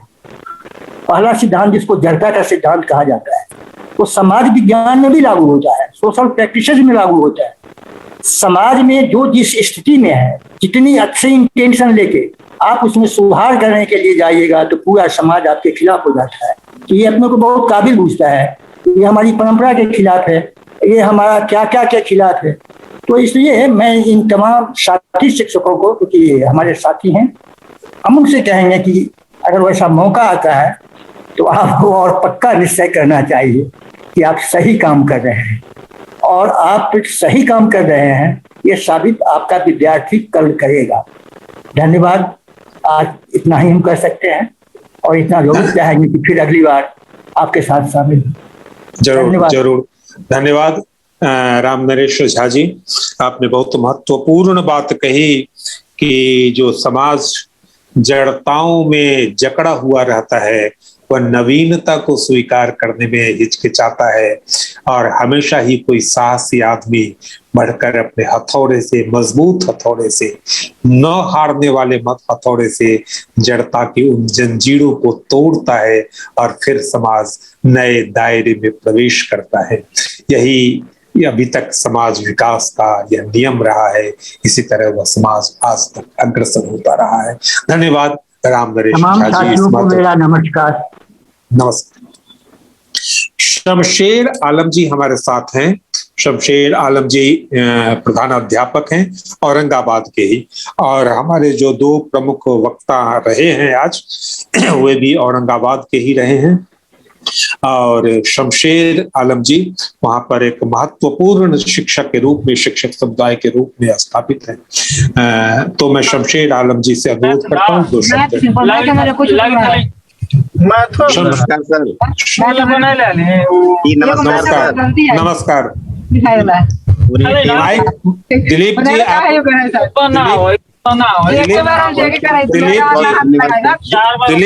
दिलीप जी आप माइक को ऑफ कर दीजिए। दिलीप जी माइक को ऑफ कर दीजिए, बैकग्राउंड साउंड आ रहा है। हाँ शमशेर जी।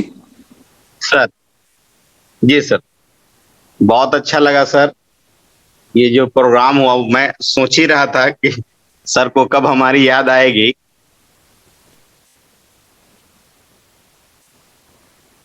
और याद आई तो बहुत उत्सुकता हुई सर। कई दिन आपका आ गया था मैसेज, तो हम बार बार देख रहे थे, ऐसा ना कि मिस कर जाए, ऐसा ना कि मिस कर जाए। और हमारे विभाग के गार्जियन, मेरे पर्सनल गार्जियन गालिब साहब हम नाराज नहीं हो जाए, तो हमसे छूटे नहीं, ये हम पूरी कोशिश कर रहे थे सर।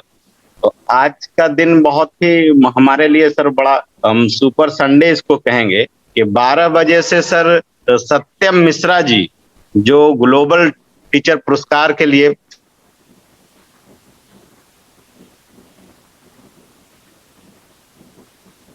तो हम दोनों को मिला रहे थे सर। आप बोलते रहिए। आवाज आ रही थी? हाँ एकदम जी बोलते सर। रहिए आप। तो जी सर, तो उनसे भी बहुत सारी जानकारी मिली, खासकर पूरे देश के शिक्षकों के बारे में, हमारे बिहार के शिक्षकों के बारे में, और खासकर उन्होंने अपने कर्म के प्रति, काम के प्रति जो उनका मुख्य लाइन था, के कई सवाल उनके पास आए थे। वो मैं उस सवाल को आज के पर चर्चा से भी जोड़ूंगा कि बार बार ये सवाल आ रहा था कई शिक्षकों के द्वारा सत्यम मिश्रा जी के पास कि हमारी साख दिन प्रतिदिन गिरती जा रही है। ये सवाल था सर जो हमको भी प्रभावित की, हमको लगा कि यहाँ पर चर्चा होनी चाहिए। तो उन्होंने कहा कि साख हम सिर्फ बच्चों को देखें, बच्चों के अंदर जो रिस्पेक्ट हम चाहते हैं कि समाज हमको दे, वो रिस्पेक्ट हम बच्चों को दें। और जब आप बच्चों को रिस्पेक्ट देना शुरू कर देंगे तो स्वतः है कि बच्चे से हमारा जुड़ाव हो जाएगा सर, और फिर वो बच्चे अपने घर पे जाएंगे और वहां से बच्चों में जो उनके शैक्षणिक विकास होगा और फिर वो समाज में जाकर के फिर हमको प्रतिबिंबित होकर के मिलेगा। तो ये बात हमको लगा सर कि हम लोग हमेशा अपनी साख की फिक्र हम ये करते हैं कि लोग हमको इज्जत दें, जबकि होना ही चाहिए था कि लोग को हम इज्जत दें। तो ये सर बहुत अच्छा लगा और मैं धन्यवाद देता हूँ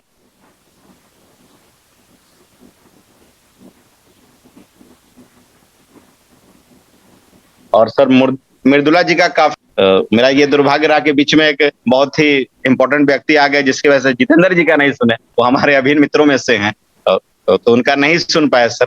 बीच में पुष्पा मैम का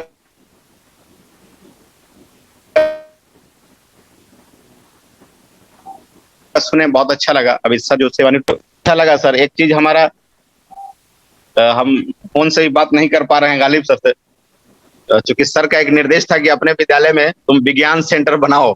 अब इस लिहाज से हम डर से कहिए ये हम सर से वादा कर चुके हैं और हम सोच रहे थे कि सर को आज डेट बताएं कि कल डेट बताएं, तो सर हम एक डेट देंगे और अगला जो हंसपुरा में साइंस घर होगा, बिल्कुल मैं गालिब सर के नेतृत्व में अपने मिडिल स्कूल में साइंस घर खोलूंगा। धीरे धीरे उसकी ओर बढ़ रहे हैं, चुनावी थोड़ा सा मंथ चल रहा है सर, तो इसमें थोड़ा सा बिजी हैं। और सर ये कार्यक्रम के लिए बहुत बहुत धन्यवाद। मेरी एक ख्वाहिश थी, जैसा कि आप लोगों ने कहा कि हम भी चाहते हैं कि सर मेरे यहाँ 13 टीचर हैं और 5 टोला सेवक हैं, तो इस तरह से 18 लोग हो जाते हैं सर। तो हम चाहते हैं कि मेरे यहाँ एक मोटिवेशन क्लास हो, गालिब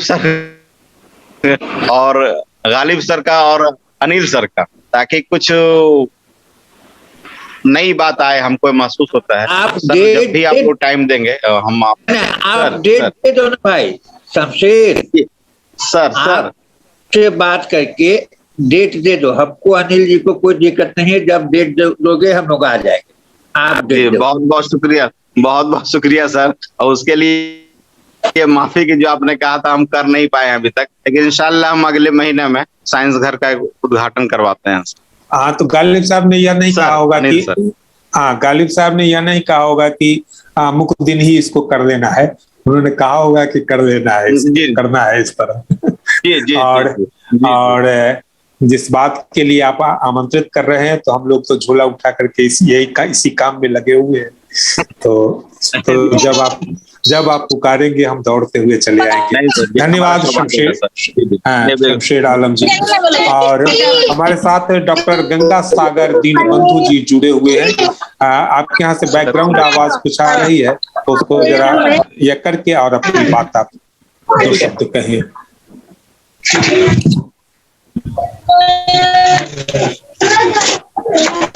गंगा सागर जी।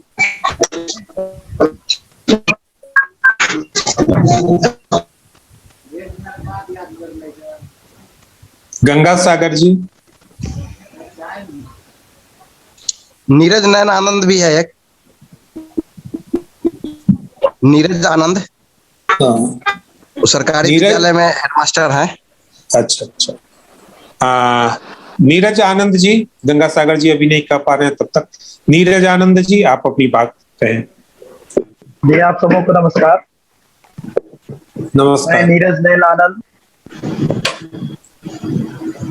आप सभी आयोजनकर्ताओं को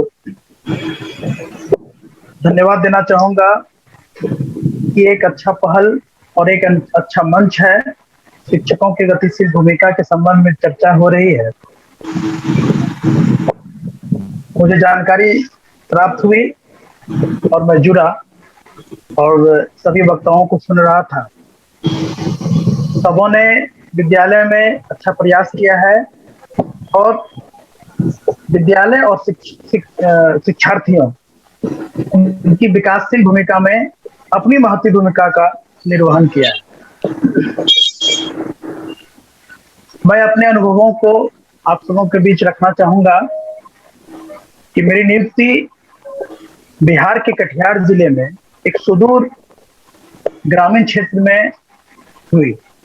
नियुक्ति के समय ऊर्जा से परिपूर्ण और देश के भविष्य को संवारने की इच्छा की उम्मीद के साथ विद्यालय में योगदान किया। जब मैं योगदान किया, मैं भौचक था कि विद्यालय के नाम पे जो मुझे प्राप्त हुआ था वो एक खुला मैदान और विद्यार्थी के नाम पर कोई आधे कपड़ों में, कोई फटे कपड़ों में, कोई गंजी पैंट में, लगभग सभी के पैर से चप्पल गायब थे।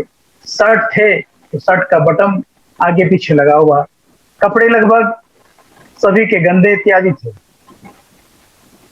तो मैं आश्चर्यचकित था क्योंकि मेरे मन में जो विद्यालय के प्रति एक लक्ष्य था, जिस लक्ष्य की प्राप्ति के साथ मैं विद्यालय में अपना योगदान किया था, तो मैं आश्चर्यचकित था। तो मैं कौतूहलवश अपने प्रधान शिक्षक से पूछा कि पोषक क्षेत्र में बच्चों की संख्या बहुत कम है, ऐसा क्यों? तो उन्होंने कहा कि नहीं, बच्चा तो बहुत है परंतु बच्चा विद्यालय आना नहीं चाहता है। क्योंकि मेरी नियुक्ति नवसृजित विद्यालय में हुई थी और नवसृजित विद्यालय होने के कारण उस वक्त विद्यालय भूमिहीन था, भवनहीन था। इन सब बातों को देखते हुए, इन सारी मुश्किलों को देखते हुए मेरे अंदर जो ऊर्जा थी वो कम पड़ने लगा। मैं अपने सपने को टूटता देख मन ही मन में कुछ योजना का निर्माण किया। अगले दिन जब मैं विद्यालय आते ही पहले बच्चा को एकत्रित करने के लिए क्षेत्र भ्रमण किया तो देखा कुछ बच्चे पटुआ छुड़ाते, तो कुछ बच्चे सड़क के किनारे खेलते, साइकिल में आइसक्रीम बेचने वालों के इर्द गिर्द, खेत में अपने माता पिता के साथ काम करते अनेक बच्चे नजर आए। मैं उन बच्चों को एकत्रित कर उन्हें विद्यालय आने के लिए जब कहा तो उन्हें लगा कि मैं कुछ अजूबा बात कह दिया हूं और वो मेरी बातों को इस तरह अनसुनी कर दिया और करके भाग गए कि मुझे भी लगा कि ये बहुत मुश्किल काम है। और ये क्रम लेकिन मैं छोड़ा नहीं, ये चलता रहा। मैं जब भी विद्यालय आता था तो पोषक क्षेत्र भ्रमण कर विद्यालयों से बच्चों को विद्यालय आने के लिए अनुरोध करता था। लेकिन जब ये क्रम मेरा चलते रहा तो धीरे धीरे कुछ बच्चे विद्यालय आने लगे, तो मुझमें कुछ हिम्मत बढ़ी और मैं पोषक क्षेत्र में बच्चों के अभिभावकों के साथ उनके टोला में जाकर कई बैठकें आयोजित किया और अभिभावकों को समझाने का प्रयास किया, उनको उनके सपने को साकार करने के बारे में समझाया, बच्चों के भविष्य के बारे में समझाया, समाज विकसित होने के बारे में समझाया। बैठक में कुछ अभिभावक मेरी बातों को समझने का इशारा अपना सर हिलाकर करते रहे, जैसे वो मेरी बात समझकर कल से अमल करेंगे। लेकिन फिर भी इसका प्रभाव कुछ हुआ भी, कुछ दिनों के लिए हुआ। मैंने भी जैसे हिम्मत नहीं हारने का प्रण ले लिया था, अभिभावकों से डोर टू डोर कार्यक्रम की योजना बनाकर अभिभावकों से मिला और खासकर उनके माता पिता से मिला, उनकी समस्याओं को सुना और उनकी कई समस्याओं के बारे में उन्हें स्थल पर ही समझाया। ऐसे उनकी समस्याएं भी बहुत सारी थी, फैमिली पे की सारा नहीं जा सकता क्योंकि जिस क्षेत्र में हमारा विद्यालय अवस्थित है वहाँ के अभिभावक मजदूर वर्ग के हैं, उनके साथ बहुत सारी समस्याएं हैं, उसे हम नकार नहीं सकते हैं। लेकिन उन समस्याओं के विकल्प के तौर पे मैंने उसे कई सुझाव दिए और उनके बच्चों के भविष्य के बारे में उन्हें सपना दिखाया। कई समस्याओं को अपने मस्तिष्क पटल पर लेकर मैं विद्यालय आया। उसके बाद मैं पुनः विद्यालय के ग्रामीणों से मिला और विद्यालय के लिए भूमिदान करने का प्रस्ताव दिया, क्योंकि विद्यालय भवनहीन था, भूमिहीन था। मुझे भी लगा कि अगर विद्यालय बन जाता है तो बच्चे भी उत्साहित होकर विद्यालय आएंगे और उस विद्यालय के मुख्य धारा से जुड़ पाएंगे। जब मैंने भूमिदान करने की बात ग्रामीणों से कहा तो उन्हें अजूबा लगा। फिर कुल 4 ग्रामीण संयुक्त रूप से अपने अपने हिस्से के जमीन से विद्यालय में दान करने की बात मानी और विभाग से मिलकर सारी प्रक्रिया पूर्ण करने के बाद विद्यालय के भवन का निर्माण संभव हो सका। आज संसाधन भी होते हुए विद्यालय में बच्चों को अथक प्रयास से विद्यालय के मुख्य धारा से जोड़ा गया। सरकार द्वारा चलाए जा रहे सभी महत्वाकांक्षी योजनाओं का लाभ उन्हें मिल रहा है। बच्चों के बीच नवाचार के साथ चेतना सत्र का आयोजन किया, जिससे बच्चे को कुछ नया लगा और उन्हें उत्साहित होकर सभी बच्चे उसमें सम्मिलित होते रहे। और मेरा विशेष ध्यान उसमें विद्यालय की साफ सफाई और बच्चों के साफ सफाई कार्यक्रम पर बहुत ज्यादा केंद्रित रहता था। बच्चों के व्यक्तिगत स्वच्छता पर मैंने ध्यान दिया और विद्यालय के आसपास के क्षेत्रों को भी साफ सफाई करने के लिए जन जागरूकता अभियान भी चलाया। कई रैलियां भी मैंने आयोजित करवाए। उनके साफ सफाई कार्यक्रम को मैं इस तरह से प्रोत्साहित किया कि बच्चे खुद आगे बढ़कर इसमें भाग लेने लगे। उनकी सारी सुविधाओं का ध्यान रखने का प्रयास भी किया। बच्चे के व्यक्तिगत और बौद्धिक विकास एवं विद्यालय में ठहराव के लिए मेरे द्वारा कला समेकित शिक्षण के साथ साथ कृत्रिम अवधारणाओं यानी आर्टिफिशियल इंटेलिजेंस का प्रयोग करते हुए बच्चों को शिक्षण और अध्यापन कार्य में करते रहा, जिससे बच्चे बहुत ज्यादा उत्साहित है। क्योंकि आर्टिफिशियल इंटेलिजेंस जब भाग लेते थे उन्हें हमेशा कुछ ना कुछ नया देखने को मिलता था और बच्चे के जो ध्यान भटकता था उन्हें मैं शिक्षा केंद्रित करने का प्रयास आर्टिफिशियल इंटेलिजेंस के साथ करता था। फिर भी ऐसा लगता था कि अभी ख्वाहिश पूरी नहीं हुई है। उम्मीद है प्रयास जारी रखूंगा और इस सारे प्रयासों के लिए मुझे विद्यालय शिक्षा समिति के द्वारा कई बार पुरस्कृत भी किया गया। आप जानते हैं कि विगत लगभग 1.5 वर्ष से हम लोग सभी कोरोना काल में शैक्षणिक कार्यक्रम से दूर हो गए। हमारे विद्यालय के बच्चे भी, खास करके सरकारी विद्यालय के बच्चे, पूरी तरह से शैक्षणिक कार्यक्रम स्थगित रहने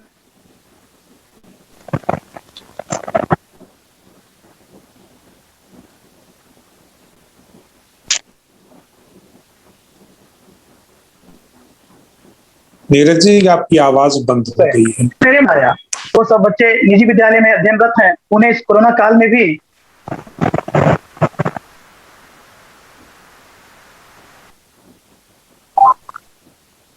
आपका नेटवर्क प्रॉब्लम कर रहा है नीरज जी। दिलीप हैं तो उनसे बुलवाइए। अरे सरकार और ऑनलाइन शिक्षण अपने विद्यालय में शुरू करो और मैंने इससे किया। कटिहार जिले में मैंने अपने विद्यालय के बच्चों व्हाट्सएप ग्रुप के माध्यम से ई लर्निंग के तहत अभिभावकों को जोड़ा और अभिभावकों को ई लर्निंग के महत्व को समझाया और उन्हें ई लर्निंग के तहत बच्चों को कैसे इससे जोड़कर लाभान्वित किया जाए, इसके लिए मैंने कई बैठकें भी आयोजित करवाई, उन्हें प्रशिक्षण भी दिया और मैंने देखा कि धीरे धीरे बच्चे उससे जुड़ने लगे और हमारे द्वारा चलाए जा रहे ऑनलाइन कार्यक्रम से जुड़कर वो शिक्षा से धीरे धीरे जुड़ते रहे और जो लर्निंग गैप हो रहा था उसे पाटने में हमारा ये शिक्षा आपके द्वार के नाम से जो मैंने ई लर्निंग क्लासेस चला रहा था, उससे जुड़े अभिभावक भी जुड़कर अभिभावक भी बहुत ज्यादा इससे उत्साहित नजर आए। और मैंने देखा, जब मैंने भ्रमण किया ऑनलाइन शिक्षण के क्रम में अपने विद्यालय के आसपास, तो बच्चों को मैंने देखा कि मोबाइल एक कुर्सी पर रखकर, कोई छोटा सा टूल पर रखकर, एक साथ 3-4 बच्चे, क्योंकि सभी घर में मोबाइल उपलब्ध नहीं है, तो मोबाइल को रखकर वो शिक्षा अध्ययन कर रहे थे और अभिभावक वहां खड़े थे। नजर गराई RTI activist killed in Bihar since 2010. तो इस तरह मैंने जब ये कार्यक्रम को आयोजित करवाया तो हमारे जिला शिक्षा पदाधिकारी महोदय के द्वारा सम्मानित भी किया गया। लेकिन जब तक मेरा पूरा सपना पूरा नहीं होता है तब तक ये पुरस्कार कम नजर आता है, क्योंकि मैं चाहता हूँ सरकारी विद्यालय के जो शिक्षार्थी हैं वो तकनीकी शिक्षा से जुड़ पाए और कोई काम नहीं कर राष्ट्र में, देश में अपनी एक पहचान। जो हो रहा सब देखते रहिए, लगता रहेगा बस। बहुत अच्छा नीरज जी, आपने बहुत अच्छा काम किया है और हम चाहेंगे कि किसी एपिसोड में हम लोगों के आप एक मुख्य वक्ता के रूप में हमारे साथ रहें, उसमें हम आपको आमंत्रित करेंगे। नीरज जी नंबर अपना शेयर कर दें आप। हाँ, हम और मैं यह मानता हूं कि जितना यह पटना को अगर केंद्र मान ले, पटना से जितना ही हम दूर हटते जाते हैं उतना ही शैक्षिक स्थितियां कमजोर होती चली गई हैं। जो सीमावर्ती जिले हैं बंगाल के आसपास के, जो बिहार के पूर्ववर्ती जिले हैं, वहां पर शैक्षिक स्थितियों की और बदहाली है। मैं आपके जिले के कई प्रखंडों में मैंने घूम करके व्यक्तिगत रूप से गांवों में देखा है और वहां की बदहालियों से मैं रूबरू रहा हूं। उसमें आप अलग जगा रहे हैं, कई तरह की परेशानियां हैं वहां पर, उसमें आप अलग जगा रहे हैं। इस पर विस्तार से हम बात करने के लिए आपको आमंत्रित करेंगे अलग से। बहुत महत्वपूर्ण आप काम वहां पर कर रहे हैं, धन्यवाद आपका। मानसी जी हमारे साथ हैं। मानसी जी से अनुरोध है कि 2 शब्द इस कार्यक्रम के बारे में कहें।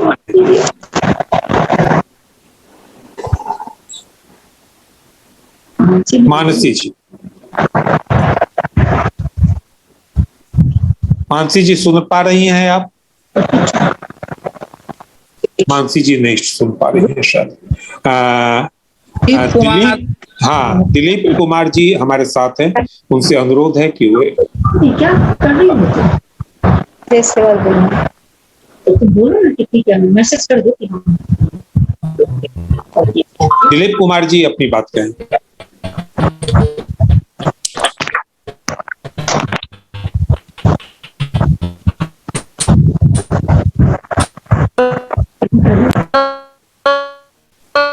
दिलीप कुमार जी आपकी बात नहीं आ पा रही।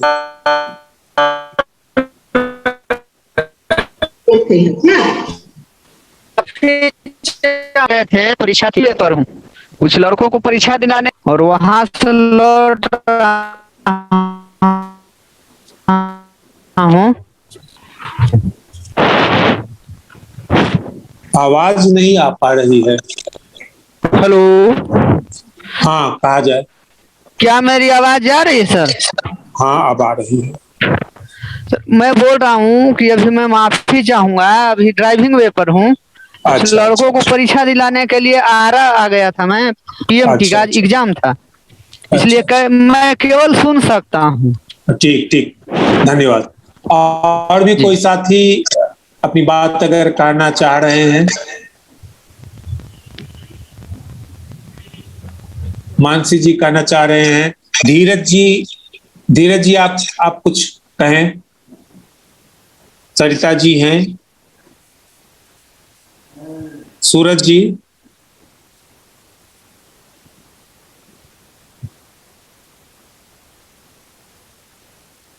धीरज जी आप अपनी बात कहें।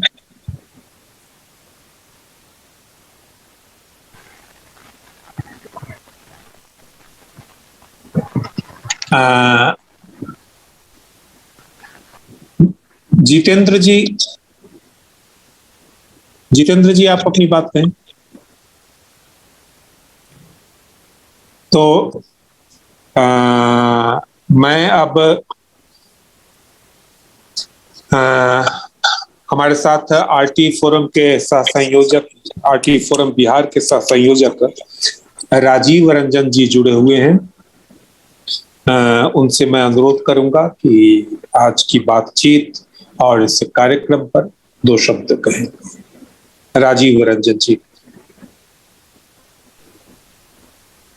सभी साथियों को नमस्कार। आज के इस परिचर्चा में अलग तरह की बहुत सारी बातें सुनने को आई है, जो कि शैक्षणिक जगत में ये एक प्रयोगशाला की तरह दिख रहा है कि शिक्षक अपने तौर पर भी विद्यालय में अलग तरह से जिस शिक्षा की बात कर रहे हैं, यह बहुत ही आने वाले समय में हम लोगों को आगे ले जाएगा और शिक्षक ही वो परिवर्तन कर पाएंगे जिस परिवर्तन की लड़ाई बहुत पहले से गालिब जी, अनिल जी या बुद्धिजीवी समाज लड़ रहा है कि सबको पढ़ने का समान अवसर मिल सके। तो यह अवसर विद्यालय के शिक्षकों की गतिविधियों के द्वारा ही वो तैयार हो पाएगा। और मुख्य रूप से जब धनानंद के सभा में चाणक्य ने कहा था, धनानंद को एक शिक्षक कहकर दुत्कारने का प्रयास धनानंद के द्वारा किया गया था, तो चाणक्य ने बहुत ही गौरवपूर्ण बात कही थी। उन्होंने मात्र यही कहा कि शिक्षकों को कमजोर मत समझो धनानंद, शिक्षकों के गोद में प्रलय और विनाश के साथ साथ समाज को आगे बढ़ाने की ताकत होती है। वही समाज का असली रचयिता होता है और आने वाले समाज को वही आगे ले जाता है। और वो अपने एक शिक्षक को, चंद्रगुप्त को पैदा करता है और एक अलग तरह से एक राष्ट्र का निर्माण करता है। मैं यहाँ यह कहना चाह रहा हूं कि एक बच्चे की पहचान करना कि इस बच्चे में कौन सी क्वालिटी है, उसकी पहचान एक शिक्षक ही कर सकता है। और यह चाणक्य ने करके दिखाया कि एक घूमते हुए बच्चे, उसके इतिहास में हम लोग ना जाएं कि भाई चंद्रगुप्त कौन थे, लेकिन जिस तरह से हम लोग पढ़ते हैं और जानते हैं तो वह मात्र एक घूमता हुआ बच्चा था और जिसको शिक्षा देके उसने इस राष्ट्र का एक राष्ट्र रचयिता के रूप में चाणक्य ने बनाकर दिखाया। तो मैं यही कहना चाहता हूं कि शिक्षक के द्वारा ही सामाजिक परिवर्तन संभव है और इस दिशा में हमारे कुछ साथी लगे हुए हैं, अपने तौर पर काम कर रहे हैं। तो और आगे जुड़ने के लिए सभी साथियों को मेरे तरफ से धन्यवाद। Over to Anil ji. धन्यवाद राजीव जी। अगर कोई साथी कुछ कहना चाहते हैं तो माइक ऑन करके अपनी बात कहें, अन्यथा अब हम लोग समाप्ति की तरफ बढ़ रहे हैं। 2 घंटे का यह प्रोग्राम हम लोग आयोजित करते हैं और 2 घंटा अब होने भी जा रहा है। कोई साथी अगर कुछ कहना चाहते हैं तो।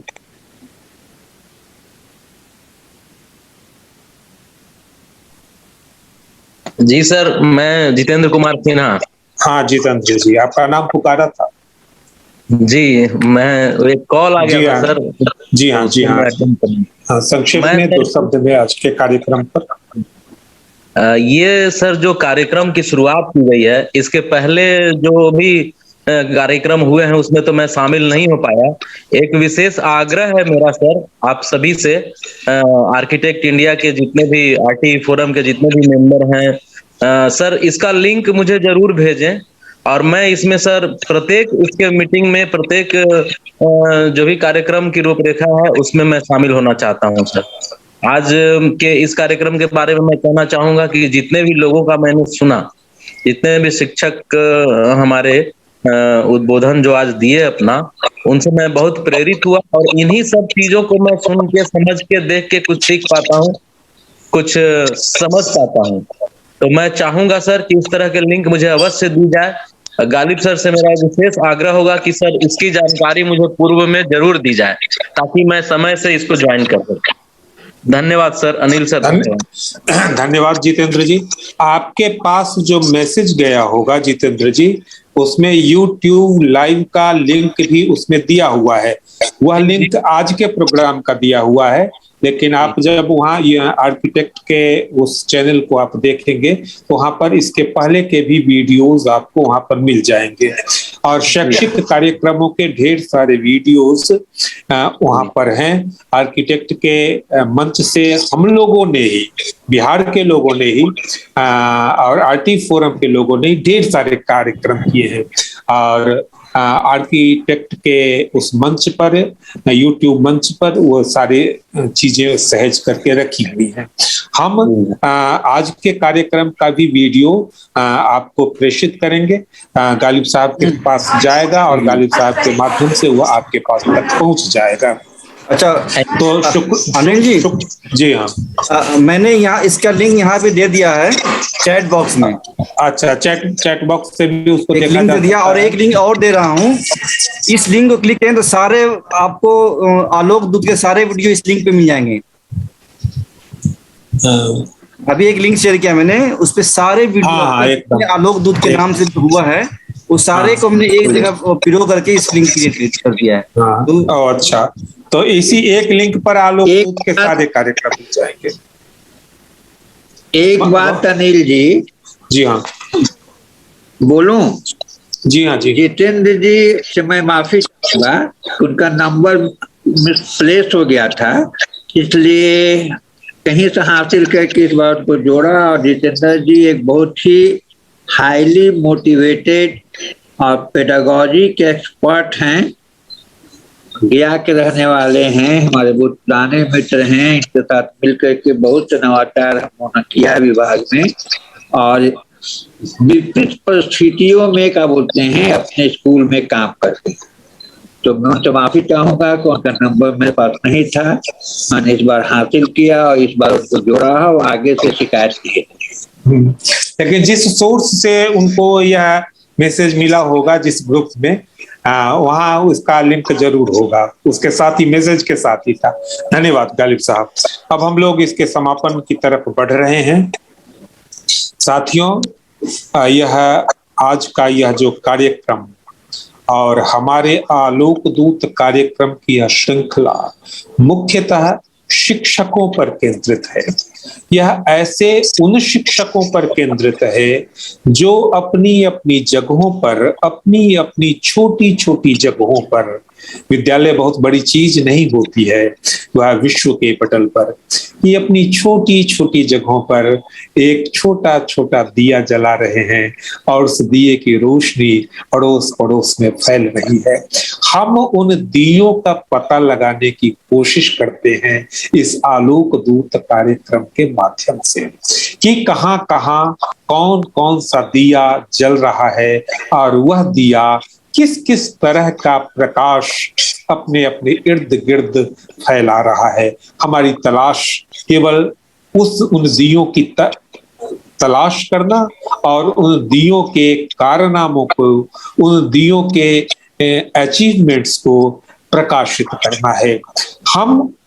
हमारा उद्देश्य बस इतना है कि लोग जाने, या मीडिया जो मुख्य मीडिया है वह, या जो सरकार है वह, कई शिक्षकों ने इस बारे में अपनी नाराजगी भी जाहिर की है कि यह सरकार और यह मीडिया आपके साथ नहीं खड़ी है। आपको अपना मीडिया खुद बनना पड़ेगा और हम इस बड़ी शिद्दत के साथ अब यह मानते हैं कि जन मीडिया की आज बहुत ज्यादा जरूरत हो गई है और यह हमारे आलोक दूत कार्यक्रम इसी जन मीडिया का एक प्रकार है, जन मीडिया का एक कार्य है। हम इसी जन मीडिया के माध्यम से अपने शिक्षकों के उन कारनामों को, अपने शिक्षकों के उन प्रशस्तियों को प्रकाशित करने का काम कर रहे हैं। जो काम मैं समझता हूं यह सरकार को करना चाहिए था, यह हमारे शिक्षक इतना अच्छा कर रहे हैं, या मीडिया को करना चाहिए था, मुख्य धारा की मीडिया को करना चाहिए था कि हमारे समाज में ऐसे ऐसे भी लोग हैं। लेकिन यह कहते हुए मुझे धर्मवीर भारती की बहुत पहले पढ़ा हुआ एक लेख का अंश याद आता है, जिसमें उन्होंने कहा था कि मीडिया किसी अच्छे कारनामे को अपने अखबार में, उस समय अखबार ही हुआ करता था, टीवी नहीं हुआ करती थी, कि अखबार के सबसे अंतिम पन्ने पर कहीं छोटी सी जगह देता है जो समाज को रोशनी देने वाले काम होते हैं। लेकिन अगर किसी का चैन छिन जाता है, किसी की हत्या हो जाती है, किसी का बलात्कार हो जाता है, अर्थात समाज में जो निगेटिव काम होते हैं उन कामों को वह बड़े पहले पन्ने पर और बड़े बड़े अक्षरों में स्थान देता है कि उसका काम चटकारे भर करके समाज में इन चीजों को परोसना है। और फिर हमारे भीतर एक यह मानसिकता, समाज में यह मानसिकता कायम होती चली जाती है कि समाज शायद इसी तरह की चीजों से, इसी तरह के तंतुओं से रचा हुआ बना हुआ है। लेकिन समाज आज भी जीवित है और समाज आज भी अग्रसर है, तो वह इन आलोक दूतों के कारण समाज जीवित है और आगे बढ़ रहा है। ये आलोक दूत ही हैं जो समाज को रोशन कर रहे हैं, समाज को प्रगति की ओर ले जा रहे हैं, समाज को आगे की ओर ले जा रहे हैं और समाज में की आंखों में उम्मीद की रोशनी भर रहे हैं। तो जो मीडिया का काम नहीं कर पा रहा है, हम अपनी ताकत भर, जितनी ही हमारी ताकत है, बहुत कम ताकत है, लेकिन हम अपनी ताकत भर उस सुनहरे प्रकाश को, उस ज्योति को फैलाने की कोशिश कर रहे हैं। बस यही हमारा यह काम है आलोक दूत के माध्यम से। मैं उम्मीद करता हूं कि आज जितने साथी जुड़े हैं वे अगले साथी, दूसरे साथियों को भी अगले कार्यक्रम के बारे में बताएंगे और हम अगली किस्त में और बड़ी तादाद में जमा होंगे। हम हर महीने के अंतिम रविवार को यह आलोक दूत कार्यक्रम आयोजित करते हैं 1 बजे से।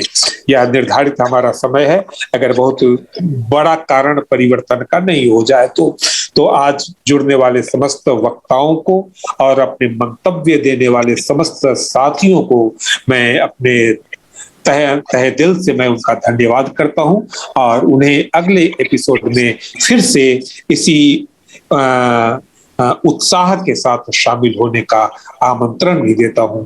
इसी के साथ आज का यह आलोक दूत कार्यक्रम यहीं पर समाप्त होता है और यह कार्यक्रम बिना आर्किटेक्ट के शाहीन जी को का धन्यवाद किए हुए यह समाप्त नहीं हो सकता है, क्योंकि आर्किटेक्ट ही वह मंच है जो हमें यह अवसर प्रदान करता है और शाहीन जी उसके कर्ता धर्ता हैं। उनसे मैं अनुरोध करता हूं और वे सहज रूप में तैयार हो जाते हैं और हम लोग सहजता के साथ यह कार्यक्रम करते हैं और वे उतनी देर तक बैठे हुए रहते हैं स्क्रीन के सामने। तो उनका धन्यवाद किए बिना हम इस कार्यक्रम का अंत नहीं कर सकते हैं। तो शाहीन जी का बहुत बहुत धन्यवाद, अपने समस्त वक्ताओं का धन्यवाद, गालिब साहब का धन्यवाद, राजीव जी का धन्यवाद, अपने समस्त टिप्पणीकर्ताओं का धन्यवाद और फिर उस उम्मीद के साथ सबको मैं प्रणाम करता हूं कि हम लोग अगले महीने के अंतिम रविवार को 1 बजे फिर मिलेंगे। शुक्रिया।